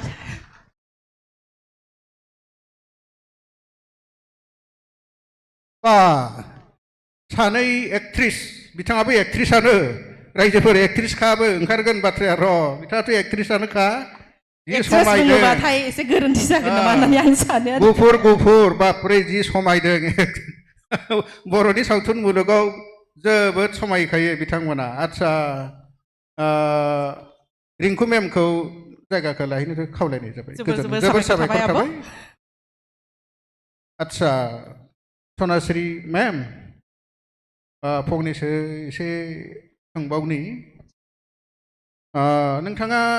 मेथाइआव क्लासिकेल लादोंमोन ने औ आङो क्लासिकेल आयदायाव बिसारत कमप्लिट खालामदों बिसारत औ बेनिफ्राय नोंथाङा अल इन्डिया रेडिअ सेन्टारावबो आर्टिस्टफोर नामा औ आङो 2011आव अल इन्डिया रेडिअनि सासे आर्टिस्ट हिसाबै एप्रुभ जादों बर' सेक्सनाव औ बर' सेक्सनाव आচ্ছা नोंथां बर' सेक्सनाव मा मेथाइखौ गिबिसिन रोजाबग्रोदोंमोन दायो आंहा मेथाइआ गोसोआव गैला मेथाइथ' गोबां रोजाबबोबाय खिन्थु गोसोआव गैया मेथाइआ आচ্ছা नोंथाङा गोदान मेथाइ रोजाबनो बांसिन मोजां मोनो ने खुगा मेथाइफोर आं गोदान मेथाइआव बारा मोजां मोनो मेथाइखौ गावनो सुजुयोबो नामा मेथाइखौ आङो सुजुआखै दिनैसिम आङो मेथाइ सुजुआखै गुबुननि सुजुनायखौ आङो खनबोगासिनो दङ आচ্ছা बेनिफ्राय नोंथाङा बै डेन्सआवबो माबाफोर क्लासिकेलफोर लादों डेन्सआव आंहा बिदि क्लासिकेलबो लानाय जायाखै आচ্ছা नोंथाङा मेथाइ रोजाबनायाव केसेटफोर दिहुनबाय नामा केसेटखौ आङो गावनि प्रडाक्सननिफ्राय दिहुनगासिनो दङ मायाव होनदों आंनि गावनि प्रडाक्सननिफ्राय आङो दिहुनबोगासिनो दङ प्रडाक्सननि मुङा SD प्रडाक्सन SD प्रडाक्सन सनाश्री दैमारि आচ্ছা बेवहाय दोंबेसे मेथाइ लानाय जादों होनबाय आदा मेथाइ दोंबैसे लादों दोंबैसे मेथाइ बेवहाय बै एलबाम फार्स्ट ना आंथ' फार्स्ट एलबामा जाहैबाय आंनि ददेरे एलबाम आच्छा आच्छा बेहाय बेबो आंनि गावनि प्रडाक्सननिफ्रायनो दिहुनजानाय बेनिफ्राय सावथुनफ्रावबो मेथाइ रोजाबबाय नामा बर' सावथुन मुलुगफ्रावबो बर' सावथुनाव बिदि रोजाबथ'नाय जायाखै आच्छा बेनिफ्राय बबावबाफोर बिदि बर' सावथुन एबा थियेटार बायदिसिनाफ्राव एक्टिंफोर खालामबोबाय आङो ओरैनो स्टेज ड्रामाफोरखौ खालामबोदों एकांकिक ड्रामा आरो बे जोंनि गिदिर ड्रामाफोरखौबो आङो आगोल खालामबोदों वान एक्ट प्ले औ एकांकि आरो आङो जोंनि स्टेट लेभेलाव खननै बेस्ट एक्ट्रेसनिबो एवार्ड मोनखांबाय मायाव ड्रामायाव आच्छा आच्छा माबे ड्रामामोन बियो बियो आखरा होननाय मोनसे एसामिस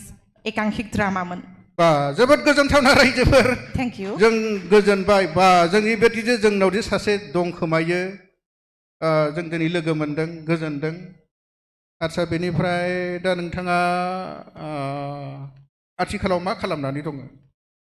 दायो आङो हाउस वाइफ नालाय न'खौ सालायो गथ' गथायफोरखौ नायो ओंखाम सङो बेनोसै आरो बेनिफ्राय दायो सावथुन मुलुगफ्राव एक्टिंफोर खालामनो मोनबाथ' खालामगोन नङा होमबा चान्स मोनो औ चान्स मोनबाथ' खालामगोन होननानै सानना दङ दा बेनिफ्राय नोंथाङाथ' मोसायोबोथ' दा नोंथांनिफ्राय मोनसे मोसानाय नायनो लुबैदोंमोन आरो जों थिग दङ खिन्थु रिहार्सेल गैया जागोन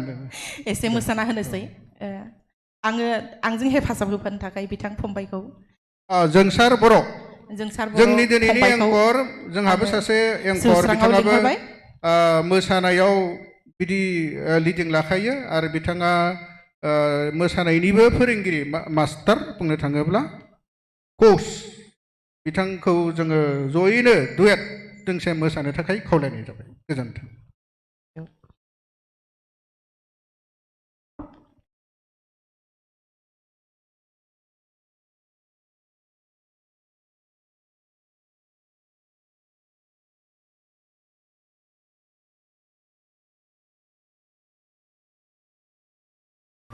BODOLAND Dance Master Season 1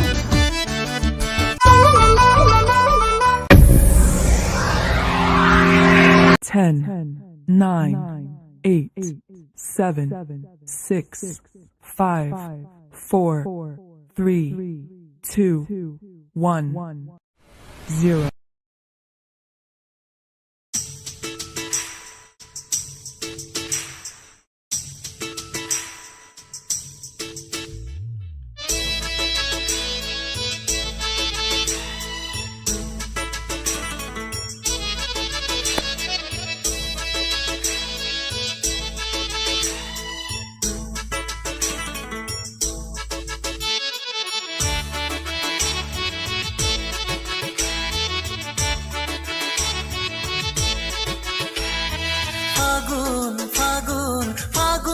साजायगोन सोमलि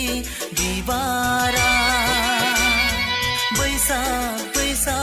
बैसाखौ साजायगोन दंफांनि गोरलै बिलाइया सना नोंखौ साजायगोन नोंनि रेगे रेगां फास्राया सना नोंखौ साजायगोन नोंनि रेगे रेगां फास्राया फागुनखौ साजायगोन सोमलि बिबारा बैसाखौ साजायगोन दंफांनि गोरलै बिलाइया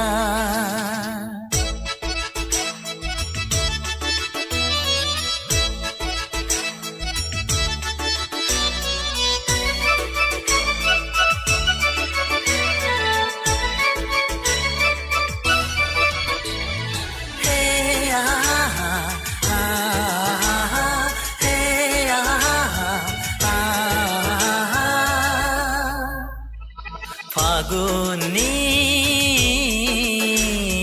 जावलिया बाराव बिरग्लांनाय नोंनि खानाय बिलाइ बैसागनि बार'खायाव सिग्लाबनाय नोंनि सोलेरा बेसेदि समायना नोंनि महरा बेसे सुदेम बेसे गोजोन देग्लायनि बैसागुआ फागुन फागुन फागुनखौ साजायगोन सोमलि बिबारा बैसाग बैसाग बैसागखौ साजायगोन दंफांनि गोरलै बिलाइआ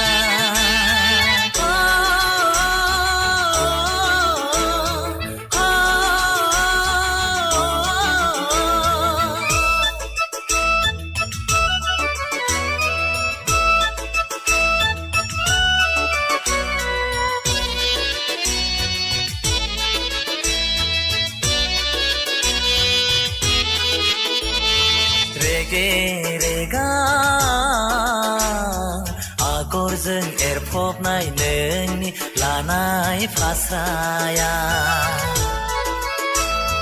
रुमबांबां नोंनि खानाय फिथराव लानाय बिबारा बेसेदि मोदानफबदों नोंनि महरा बेसे गोजोन बेसे सुदेम देग्लायनि बैसागुआ फागुन फागुन फागुनखौ साजायगोन सोमलि बिबारा बैसाग बैसाग बैसागखौ साजायगोन दंफांनि गोरलै बिलाइआ फागुन फागुन फागुनखौ साजायगोन सोमलि बिबारा बैसाग बैसाग बैसागखौ साजायगोन दंफांनि गोरलै बिलाइआ सना नोंखौ साजायगोन नोंनि रेगे रेगां फास्राया सना नोंखौ साजायगोन नोंनि रेगे रेगां फास्राया फागुन फागुन फागुनखौ साजायगोन सोमलि बिबारा बैसाग बैसाग बैसागखौ साजायगोन दंफांनि गोरलै बिलाइआ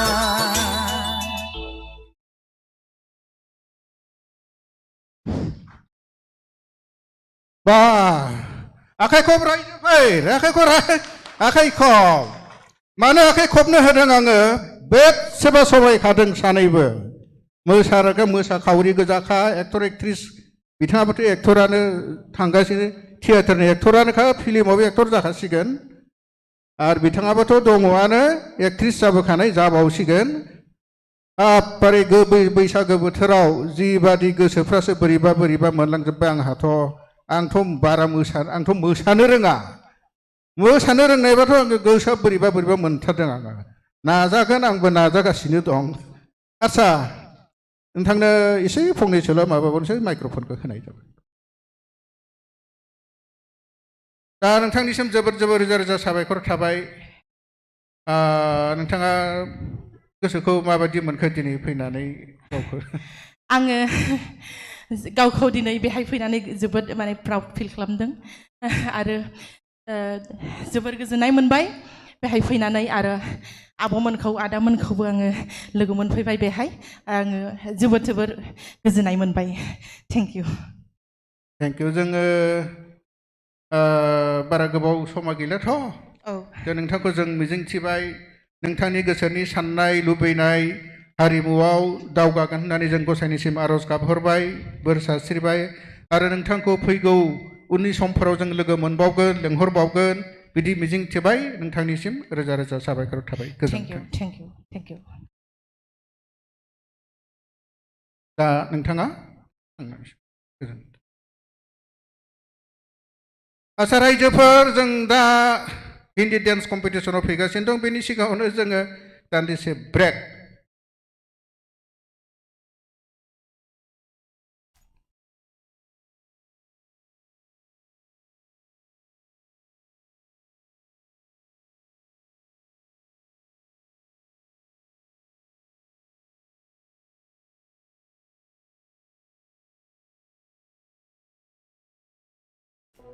In December 2019, China notified the World Health Organization of several cases of human respiratory illness, a disease later named COVID-19. The virus causing this disease is known as severe acute respiratory syndrome coronavirus 2. The disease spreads through small droplets that are expelled from the nose or mouth when a person with COVID-19 coughs or exhales. Therefore, standing close to someone who is infected can put you at risk. These droplets can land on your hand and be transmitted through something as simple as a handshake, if afterwards you touch your eyes, nose, or mouth, the so-called T-zone.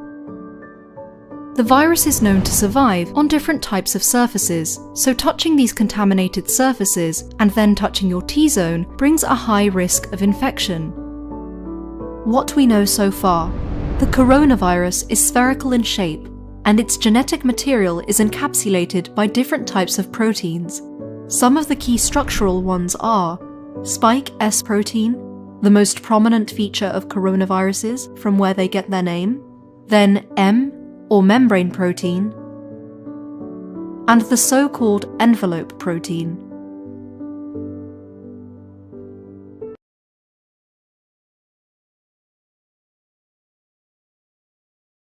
COVID-19 is the short name for the disease known as Novel Coronavirus Disease 2019. Coronaviruses are a large group of similar viruses. Some are known to infect humans, such as SARS-CoV and MERS-CoV. The one that causes COVID-19 is called SARS-CoV-2. All coronaviruses are named for the crown-like spikes that cover their surface, called spike or S proteins. Inside the virus, genetic material called RNA is made up of genes. Genes carry the information to make more copies of the virus.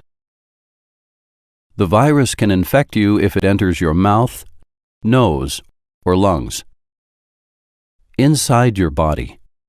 the S protein of the virus locks to a receptor on the surface of one of your cells.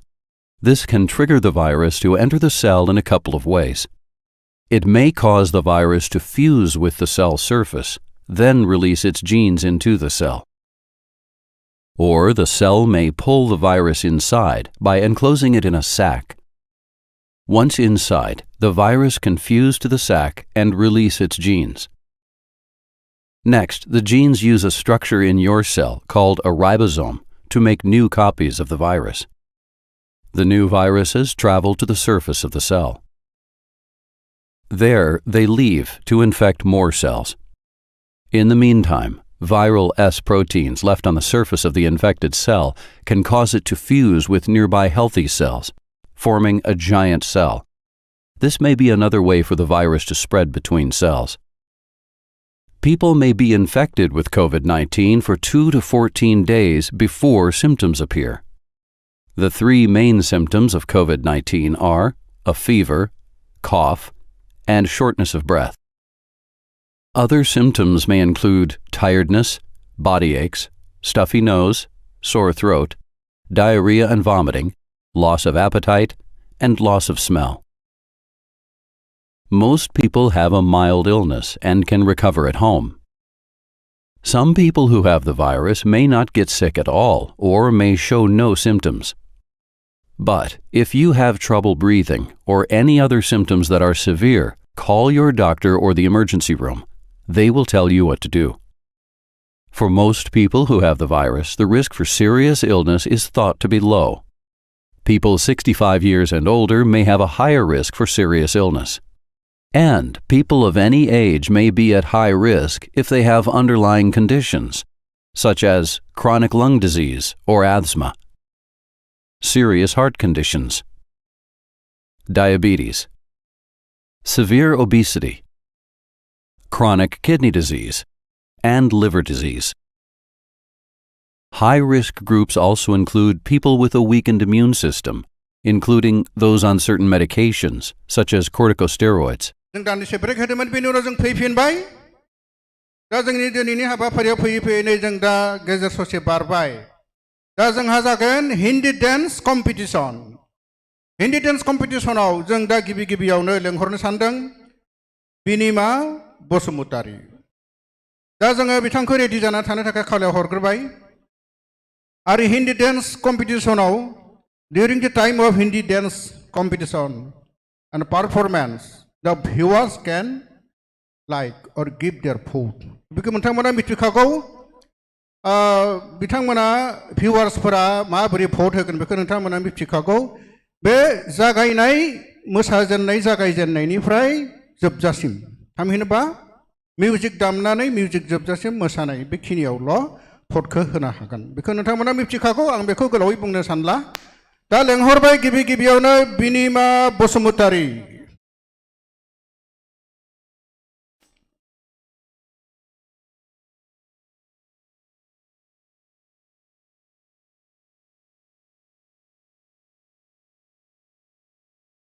बिनिमा Basumatary you are most welcome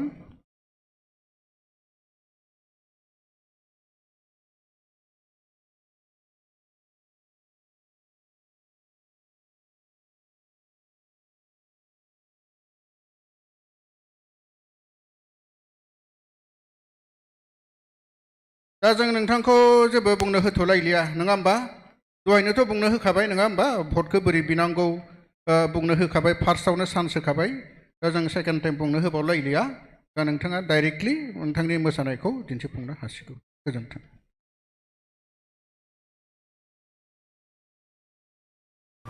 BODOLAND Dance Master Season 1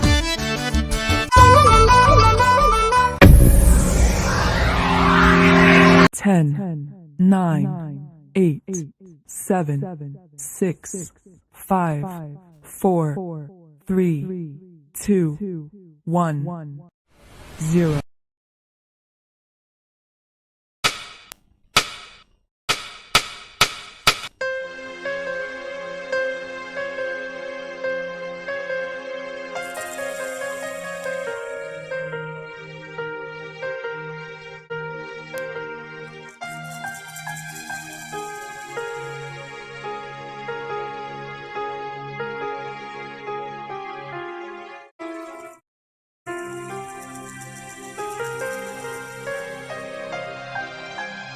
अंग लगा दे रे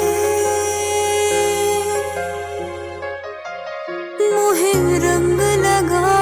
दे रे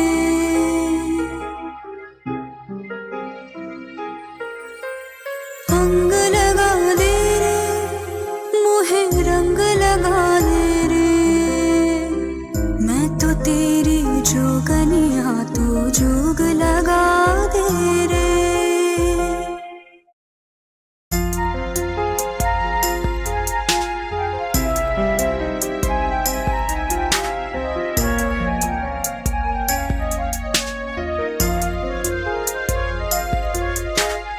जोग लगा दे रे प्रेम का रोग लगा दे रे मैं तो तेरी जोगनिया तो जोग लगा दे रे राम रतन धन लगन मगन मन तन मोरा चंदन रे उजली कोरी प्रीत पिया सतरंग लगा दे रे अंग लगा दे रे मोहे रंग लगा दे रे मैं तो तेरे जोगनिया तो जोग लगा दे रे मैं तो तेरी जोगनिया तो जोग लगा दे रे रात बंजर सी है काले खंजर सी है तेरे सीने की लो मेरे अंदर भी है तू हवा दे से तो मेरा तन जले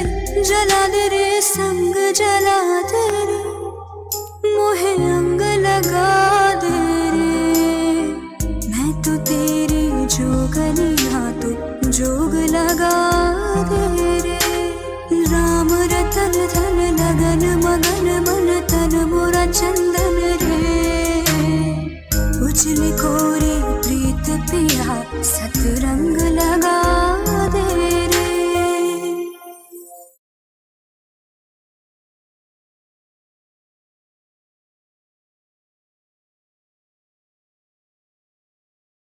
वाव बिनिमा बसुमतारी जोबोद मोजां जादों दा बिनानावनि मोसानायखौ माइकेल सारा माबायदि मोनखो आं फंनैसो मिथिनो लुबैदों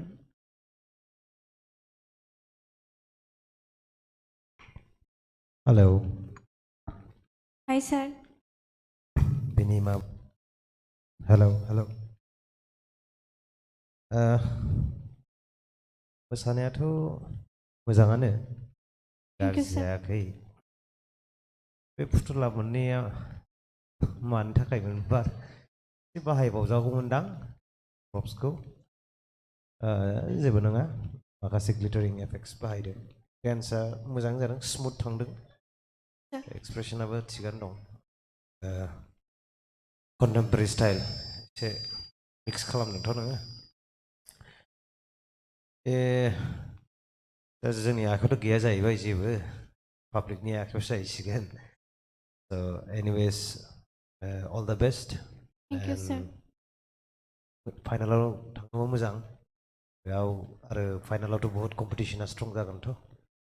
नाजादो अलराइट मेडाम रिंकु गोजोननाय थाबाय माइकेल सारनिसिम दानिया रिंकु मेमा माबायदि मोनखो मिथिनो लुबैदों हेलौ बिनिमा हाय मेम मोसानाया मोजाङानो खालि बै गाहायाव जिरायनाय स्टेपआ एसे क्लिन जाबावनांगौमोन बाखि बे पुतुलाया जेबो रिलेसन गैयाना गानजों लानोबो जासिगौमोन नोङो बे प्रप नैबे मोनसे बेनो मोजां जादोंमोन जानायाथ' नायनोसै दा अडियन्स भटसो नालाय अल द बेस्ट मेम गोजोननाय थांबाय रिंकु मेमनिसिम दानिया देंखो सार माबायदि मोनखो फंनैसो मिथिनो लुबैदों बेनिमा हाय सार मोजां नुदों मोसानाय गाज्रि जायाखै खिन्थु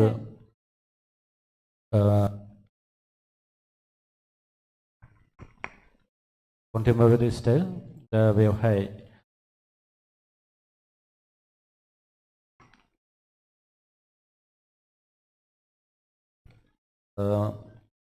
माने माखासे स्टेप खालामबावनो हायोमोन साबसिन नुबावगौमोन आरो माखासे फ्लेक्सिबिलिटि दिन्थिनो हायोब्ला मोजां जागौमोन जायखिजाया आंथ' दहायनो बुंखादों गोबां मोजां इउटिउब चेनेलाव दा डान्स प्रग्राम जों नुयो बेफोरखौ जोङो फल' खालामनांगोन जिबायदि आपग्रेड जाबाय थायो दिनै जाबायदि मोसादों नेक्स्टआव ओरैबायदि मोसागोन ओरैबायदि जुजिलायनाय दा बेबायदि मोसानो जोंबो नाजानांगोन आरो मानसिहाय जेबो गैया आं बेखायनो बेखौ फल' खालामनो थाखाय खावलायबाय इयुनाव आरो साबसिन जोङो डान्स पारफरमेन्स नुगोन आरो बायसान्स जुदि दिनै जेननानै थाङोब्लाबो बा सोरबा सासेया जेनगोन जेननानै थाङोब्लाबो नोंसोर मालाबाबो उन जानानै दाथा अराय सम नाजाबाय था नोंसोरो जि प्लेटफर्माव फैखाबाय बेनिफ्राय नोंसोरखौ बयबो सिनायखाबाय दा बेनिखायनो नोंसोरनि मोसानायखौ जों बासिनो हाया नाथाय साबसिन जाबावनांगौखौ जों बुंखागोन आरो साबसिन जाबाय थानो नाजानायानो सुबुंनि माने जौगानाय दा बेखौ आं हास्थायदों जे मेथाइजों गोरोबनानै जे कस्टिउम बेबो गोरोबदों आरो एक्सप्रेसना थिगानो दङ आं खावलायदों नेक्स्टआव जाहाथे देरहायोबा साबसिन खालामबावनो नाजागोन अल द बेस्ट थेंक इउ सार गोजोननाय थाबाय देंखो सारनिसिम जोंहा अडियन्स भट दंबावो अडियन्स भटखौ जों दा लास्टआव होगोन दायो जोंहा अनलाइन भट मिस बिनिमा बसुमतारिया बेसेबां मोननो हाखो जों दा टेक्निकेल डिपार्टमेन्टखौ स्क्रिनाव देखायना होनो थाखाय आं गुरैयै खावलायहरनाय जाबाय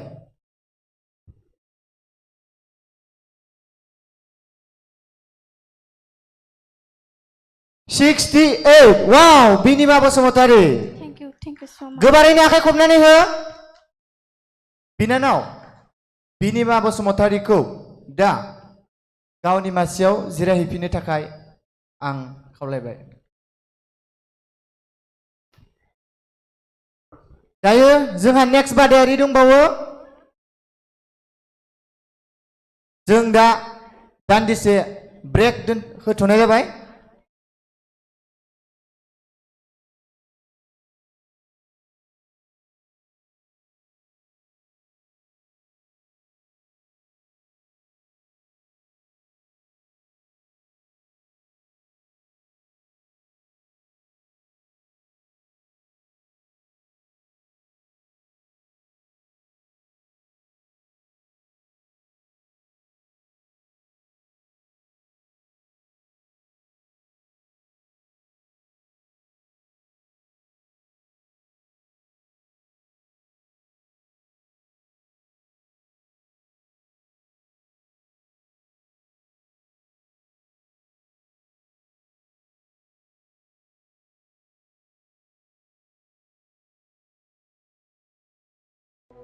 In December 2019, China notified the World Health Organization of several cases of human respiratory illness, a disease later named COVID-19. The virus causing this disease is known as severe acute respiratory syndrome coronavirus 2. The disease spreads through small droplets that are expelled from the nose or mouth when a person with COVID-19 coughs or exhales. Therefore, standing close to someone who is infected can put you at risk. These droplets can land on your hand and be transmitted through something as simple as a handshake if afterwards you touch your eyes, nose, or mouth, the so-called T-zone. The virus is known to survive on different types of surfaces, so touching these contaminated surfaces and then touching your T-zone brings a high risk of infection. What we know so far: the coronavirus is spherical in shape, and its genetic material is encapsulated by different types of proteins. Some of the key structural ones are spike S protein, the most prominent feature of coronaviruses from where they get their name, then M, or membrane protein, and the so-called envelope protein.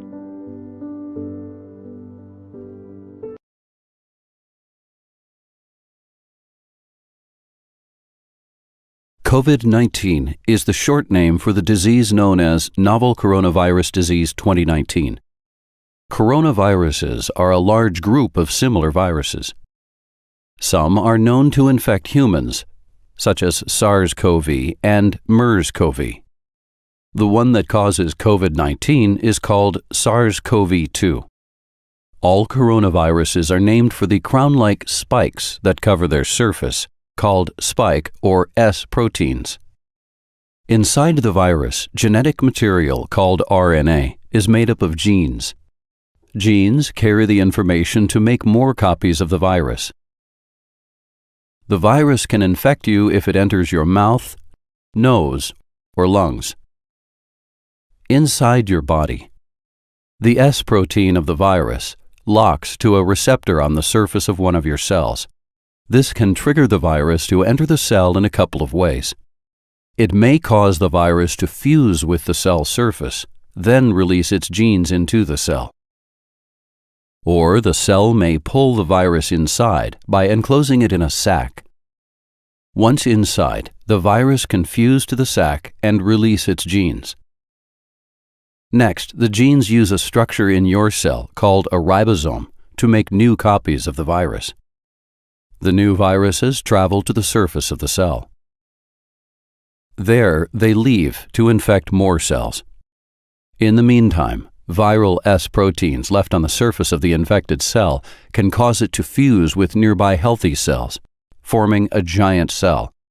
This may be another way for the virus to spread between cells. People may be infected with COVID-19 for 2 to 14 days before symptoms appear. The three main symptoms of COVID-19 are a fever,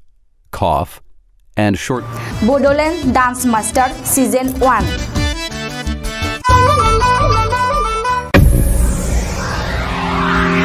Ten, 9, 8, 7, 6, 5, 4, 3, 2, 1, 0. नै जों दायो दान्दिसे ब्रेकनि उनाव फैफिनबाय दायो जोंहा next बादायारि दङ last बादायारि बेनो मिस हिरामणि उजिर बिथांखौ जौसाङाव गाखोफैनो थाखाय आं गुरैयै खावलायहरनाय जाबाय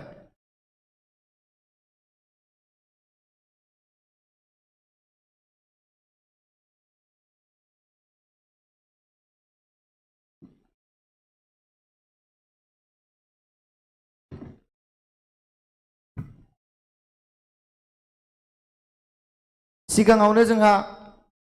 हिरामणि उजिरा गावनि भटखौ बिनानै लाखाबाय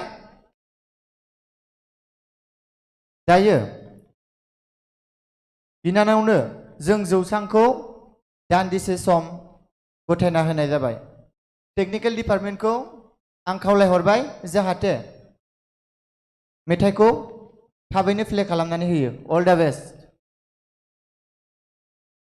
BODOLAND Dance Master Season 1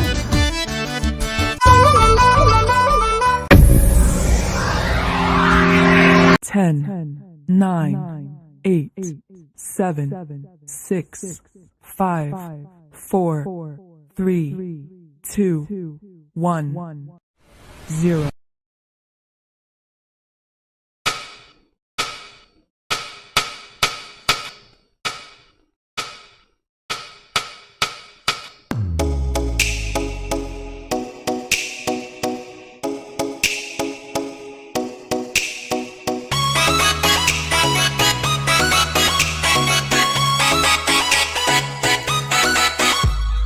मुझको हुई न खबर चोरी चोरी चुप चुप कर कब प्यार की पहली नजर है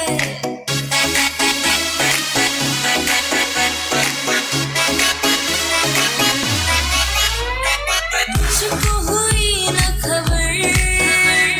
चोरी चोरी चुप चुप कर कब प्यार की पहली नजर है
जोबोद जोबोद मोजां मोसाबाय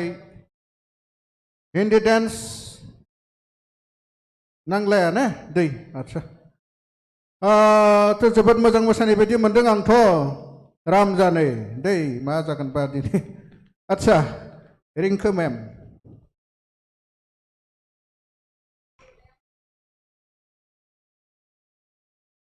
हेलौ हेलौ मेम मेङासै दिनै एसे मेंदों एसे मेंदों एनार्जिया दिनै थिगैनो दङ औ मेम प्रेक्टिसखौ बिराद खालामदों औ मेम ओंखायनोथ' थेवबो माने प्रेक्टिस मोनदोंबाबो जा बुस्थु आङो क्रस बाहायदो बेफोरखौ माने मैयासो मोनब्रबदो ओमफ्राय मैया हरावसो माने खेबसेल' बानायनाय जाहैदो ओंखायनोथ' माने करिय'ग्राफार लादों करिय'ग्राफार दङ करिय'ग्राफारा बर्मानि भाइबश्री रामसियारि होननायमोन थिगैनो दङ प्रप्स इउज खालामदों मोजाङानो जादों ओमफ्राय आं सानो आंनि नोजोराव आरो एसे क्लिन जाबावनांगौमोन नोंनि स्टेपफ्रा औ मेम बाखि आं मिथिला अडियन्सआसो भगवानासो मिथिगोन all the best thank you ma'am Michael sir hello hello sir props बाहायदों थिगानो दं मोसानायाबो मोजाङानो जादों जानायालाय खिन्थु जेरै मेडामा होनदोंना स्मुथनेस नांगौमोन ओमफ्राय माखासे स्टेप्स नांबावगौमोन आरो आंनि आन्दाजाव साम स्टेप्सआ एसे रिपिट जादों जायगा जायगा बाखि अडियन्सनि सायावसै आरो इसोरनि सायावसै दा अल द बेस्ट नायनोसै सोर सासे थाङो बाट नेक्स्ट आं आसा खालामो फाइनालाव जुदि थांबाय बायोबा एसे मोजां माने स्मुथ खालामनो नाजाबाव दिनै नोङो एसे स्पिड जाद्रायदों माने माफोर जानानै फैदों नामा नोङो दहायबो एकदम बिट स्किप खालामबाय थादों दाबो बिट स्किप खालामबाय थागासिनो माने एसे दाख्लैहाय खमजरथारमोन दिनैना एसे बाराद्रायसो जाबाय दा बिदि जादों आरोना बुस्थुआ दा नायफिनबानो जाबाय नोङो इउटिउबाव नोंनि मोसानाया माबायदि जादों बाखियाथ' अडियन्सनि सायावसै anyways all the best thank you so much sir so thank you very much sir for your good comment so next lastly Denke sir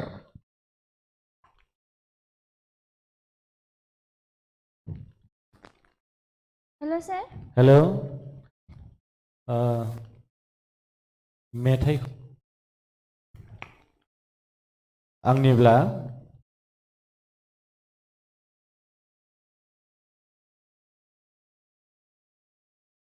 strong जाबोनांगौमोन होननानै आं सानो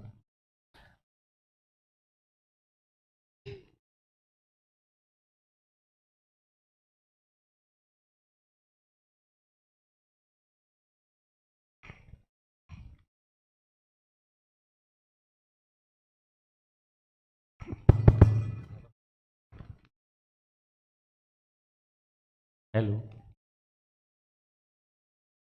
दा बे प्रप्स बाहायनायफोरनि गेजेराव जे रिबन प्रप्स बाहायदों बेखौनो आं साबसिन नुदों जोबोद मोजां बाहायनो हादों बेखौ लोगोसे नोंनि जे बडि रलिं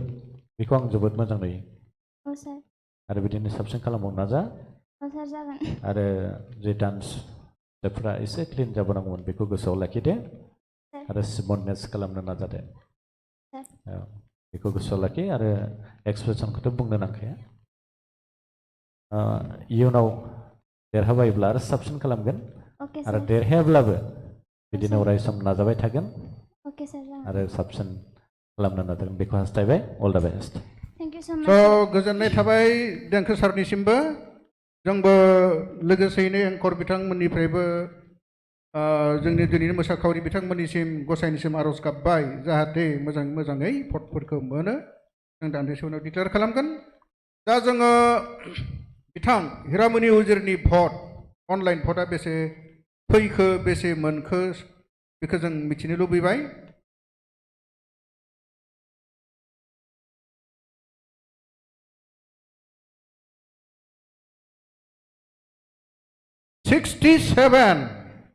Thank you so much. Okay, रायजोफोर 67 last competitors again 67 online votes. दा नोंथाङा थांथ'नो हासिगौ. Thank you.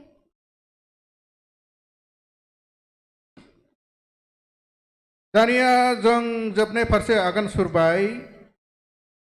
बे जोबनाय फारसे आगान सुरनायनि सिगाङावनो जों दान्दिसे जोबोद गुसुङैब्लाबो नायनो हाथाराब्लाबो रायजोफ्रा दसे दान्दिसेब्लाबो जोंनि माखासे प्रिपेयारेसननि थाखाय ब्रेक होबाय. गोजोन्थों.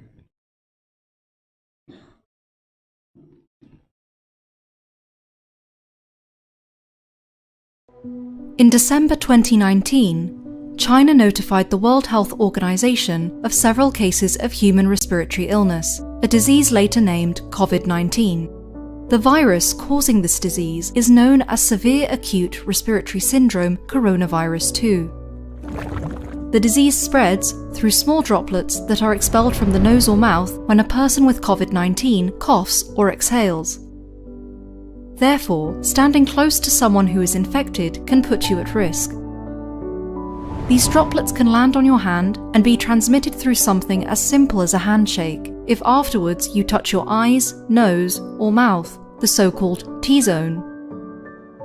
The virus is known to survive on different types of surfaces, so touching these contaminated surfaces and then touching your T-zone brings a high risk of infection. What we know so far: the coronavirus is spherical in shape, and its genetic material is encapsulated by different types of proteins. Some of the key structural ones are spike S protein, the most prominent feature of coronaviruses from where they get their name, then M, or membrane protein, and the so-called envelope protein.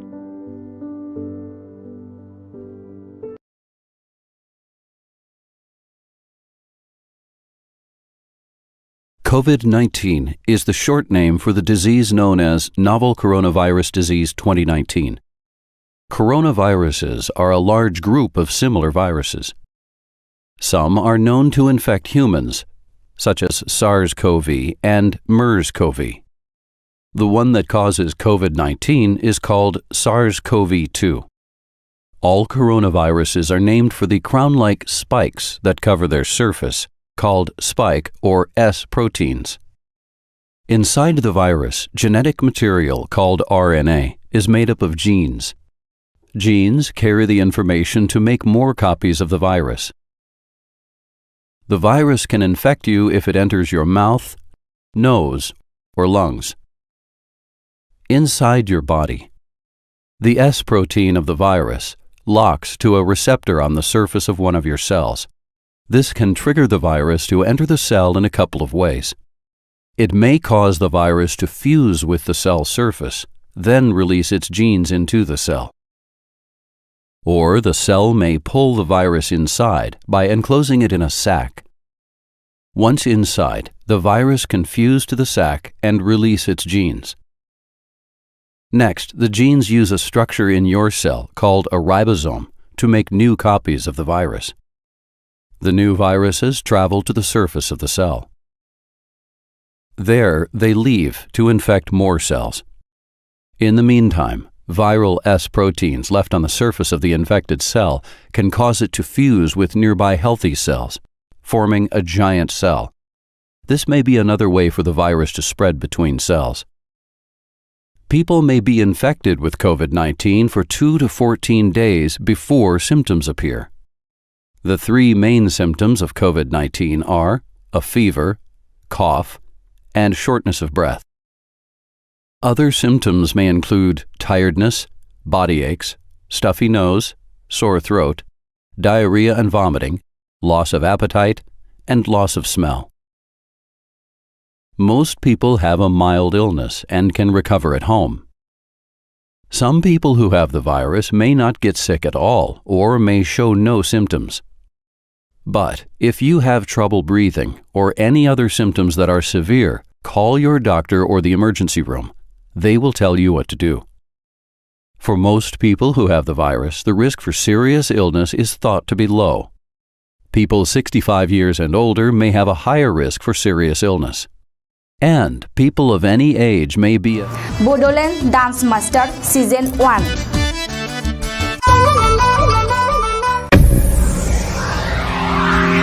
Ten, 9, 8, 7, 6, 5, 4, 3, 2, 1, 0. नै जों दसे दान्दिसे break होनायनि उनाव फैफिनबाय जोबनाय फारसे जों जोबथि फारसे दिनैनि हाबाफारिनि डान्स कम्पिटिशननि जोबथि फारसे जों फैसालियाव जोंनि एबा जौस्राङाव जों आगान सुरबोबाय दा बे हाबाफारियाव दङ जोबथारनायाव डिक्लारेशन अफ द भट्स एनाउन्समेन्ट्स अफ द भट्स दिनै बे सानै फार्स्ट ए ग्रुपनि सेमिफाइनेलाव मैखोम सानै मोसाखावरिया मोसालांबाय बिथांमोननि खाफालाव सोर मा जाखो सोर देरहाखो सोर फाइनालाव थांखो सोर थालांखो बेखौ जों दान्दिसे उनावनो रिजाल्टआ आंनि आखायाव सफैबाय दान्दिसे उनाव आं फोसावनोसै दा सिरियेलि जोंहा सिगाङाव गिबियावनो मोसाखावरि दंमोन बिनिमा बसुमतारी आरो नैथियाव दंमोन हिरामनि उजि दा सिरियेलि आं बिथांमोननि भट्सफोरखौ फारि फारि एसे एनालिसिस टाइप बै एनालिसिस खालामनो थाङाखै जास्ट आं ओरैनो बुंनो सानदों अडियेन्स भटआव सोर बेसे मोनदों जाज भटआव सोर बेसे मोनदों बेखौल'सो बुंनो सानदों जेरै बिनिमा बसुमतारीया मोनदों अडियेन्स भटआव 33,600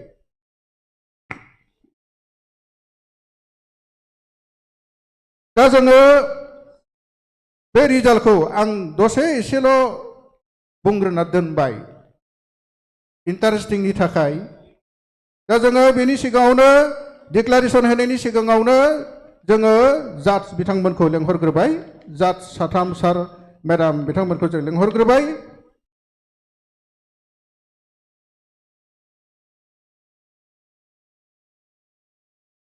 ससे बुंनानै दोनफ्रामदों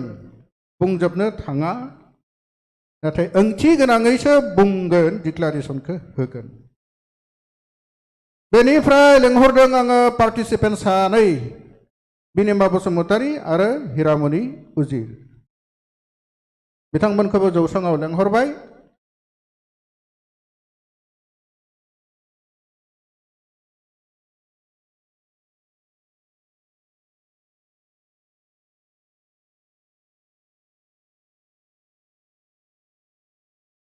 बिनिमा बसुमतारी आरो हिरामनि उजि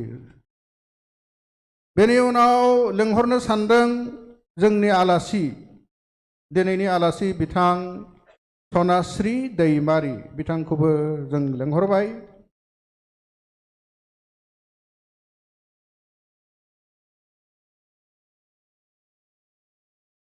नै बिथाङानो जोंनि दिनैनि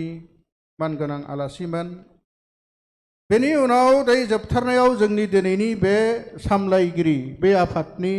सोलिबाय थानाय बे आफादनि सामलायगिरि बिथां राजेन बसुमतारी सार बिथांखौबो लेंहरनाय जाबाय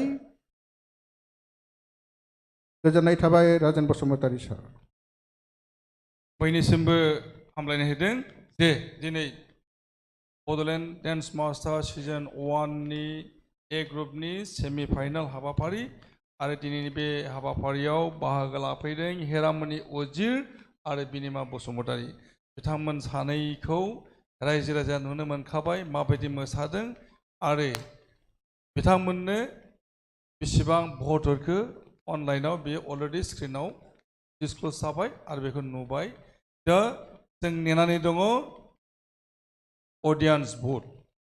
जुदि हलाव नायबाय थानाय अडियेन्सफोरा बेसेबां भट होखो बेनि सायाव सोनारगोन देरहानायनि मिजिंआ दानिया जोङो मोनथिखाबाय जे जोंनि जाज बिथांमोनहा सोर सोरनो बेसेबां भट होखो अलरेडि जों मोनथिखाबाय दा समाव जोङो बेखौ फोसावनो एसेल' बाखि थादों जोङो मिजिं लादों जे बिथांमोन सानैया बर' हारिमुनि हाथरखि जाहैथों सोर सासेया देरहायो जों रिजाल्टआ फोरमायगोन नाथाय बहाय जेननाय देरहानाया थायो देरहानाया देरहालाङो आरो जेननाया मोनसे मिजिं थायो जों मिजिं खालामगोन जाय जेनदों बेयो बांसिनै जुजिनायनि गेजेरजों फैगौ समाव गावखौ फसंथानो नाजासोमनाया बांसिन जायो जों मिजिं लांगोन गिबियावनो आङो जोंनि आलासि सनास्रि दैमारिखौ आंनि सेराव लेंहरदों जोङो बिथांनि आखाइजों दिनै बादायगिरि बिथांमोननो हामलायनाय होगोन जे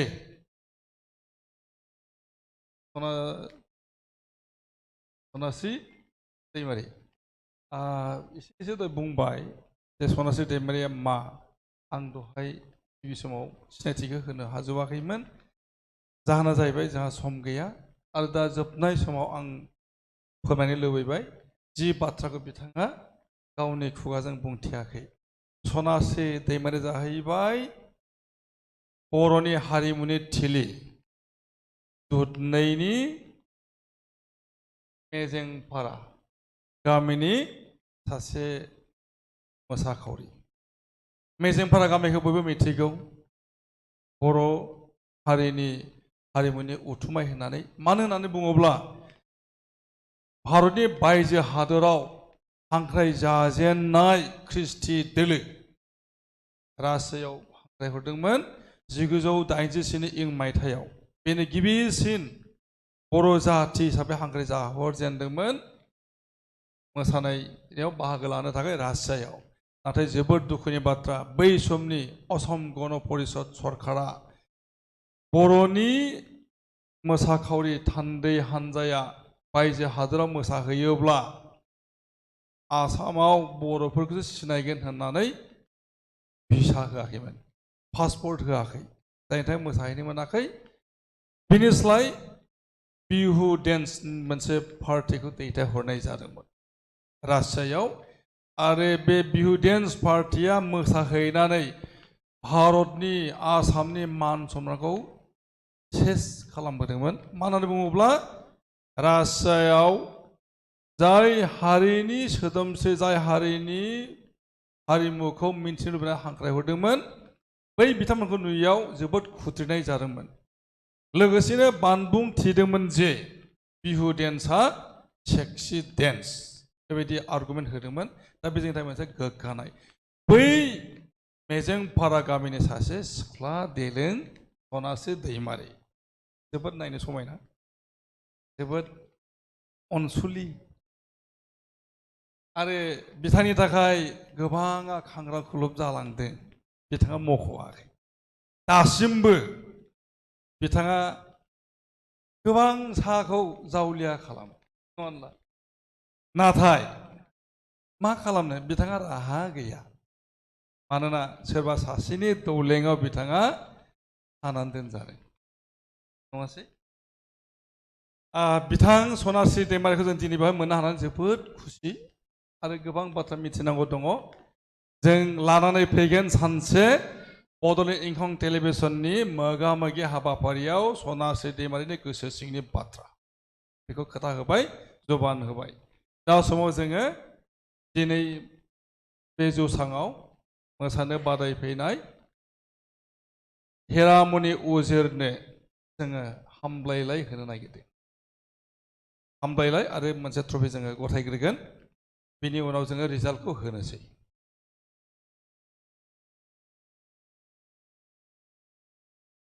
गिबियावनो मोनसे ट्रफि सनास्रि दैमारिनि आखाइजों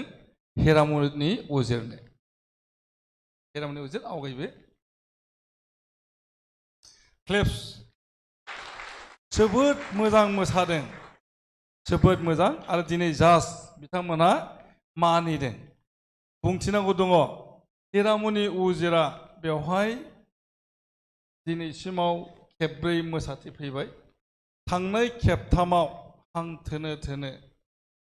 ओरैबायदि रिहार्सेल खालामदों जे बिथाङा फाइनाल मोसानाय समावहाय आख' फाख'बो जादों फिट नांनायबो जादोंमोन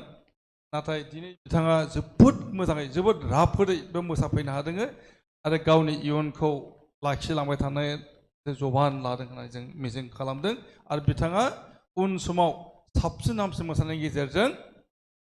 जौगा फारसे आवगायलांबाय थागोन आरो नेशनेल इन्टारनेशनेल लेभेलाव सौहैगोन बेखौ जों मिजिं खालामदों दा समाव जोङो आरोबाव फोरमानलाइ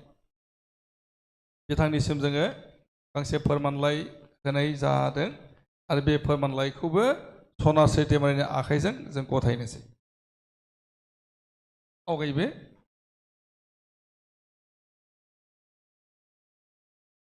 जोबोद गोजोननाय होदों दा समाव जोङो हांख्रायना लाबोनि सिगां फारसे बिनिमा कटारि जोबोद दुखु जे जों बिथांनो दिनै अनथोब होनो जेबो गैया बिथांनो जोङो फोरमानलाइ होनो हादिया ट्रफि होनो हादिया मानो होनोब्ला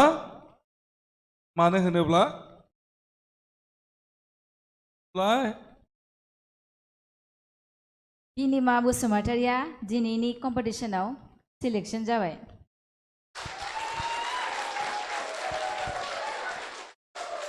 बिनिमा बसुमतारि जों मिजिं खालामबाय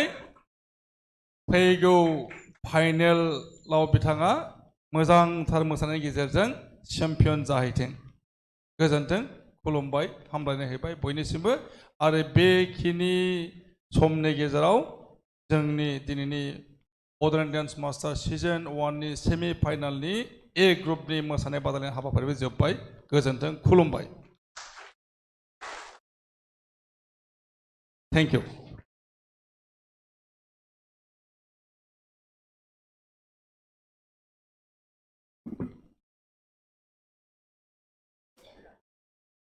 दा जोङो फट' सेसन मोनसे हाबाफारि लागोन बे फट' सेसनाव जाय बिथांमोना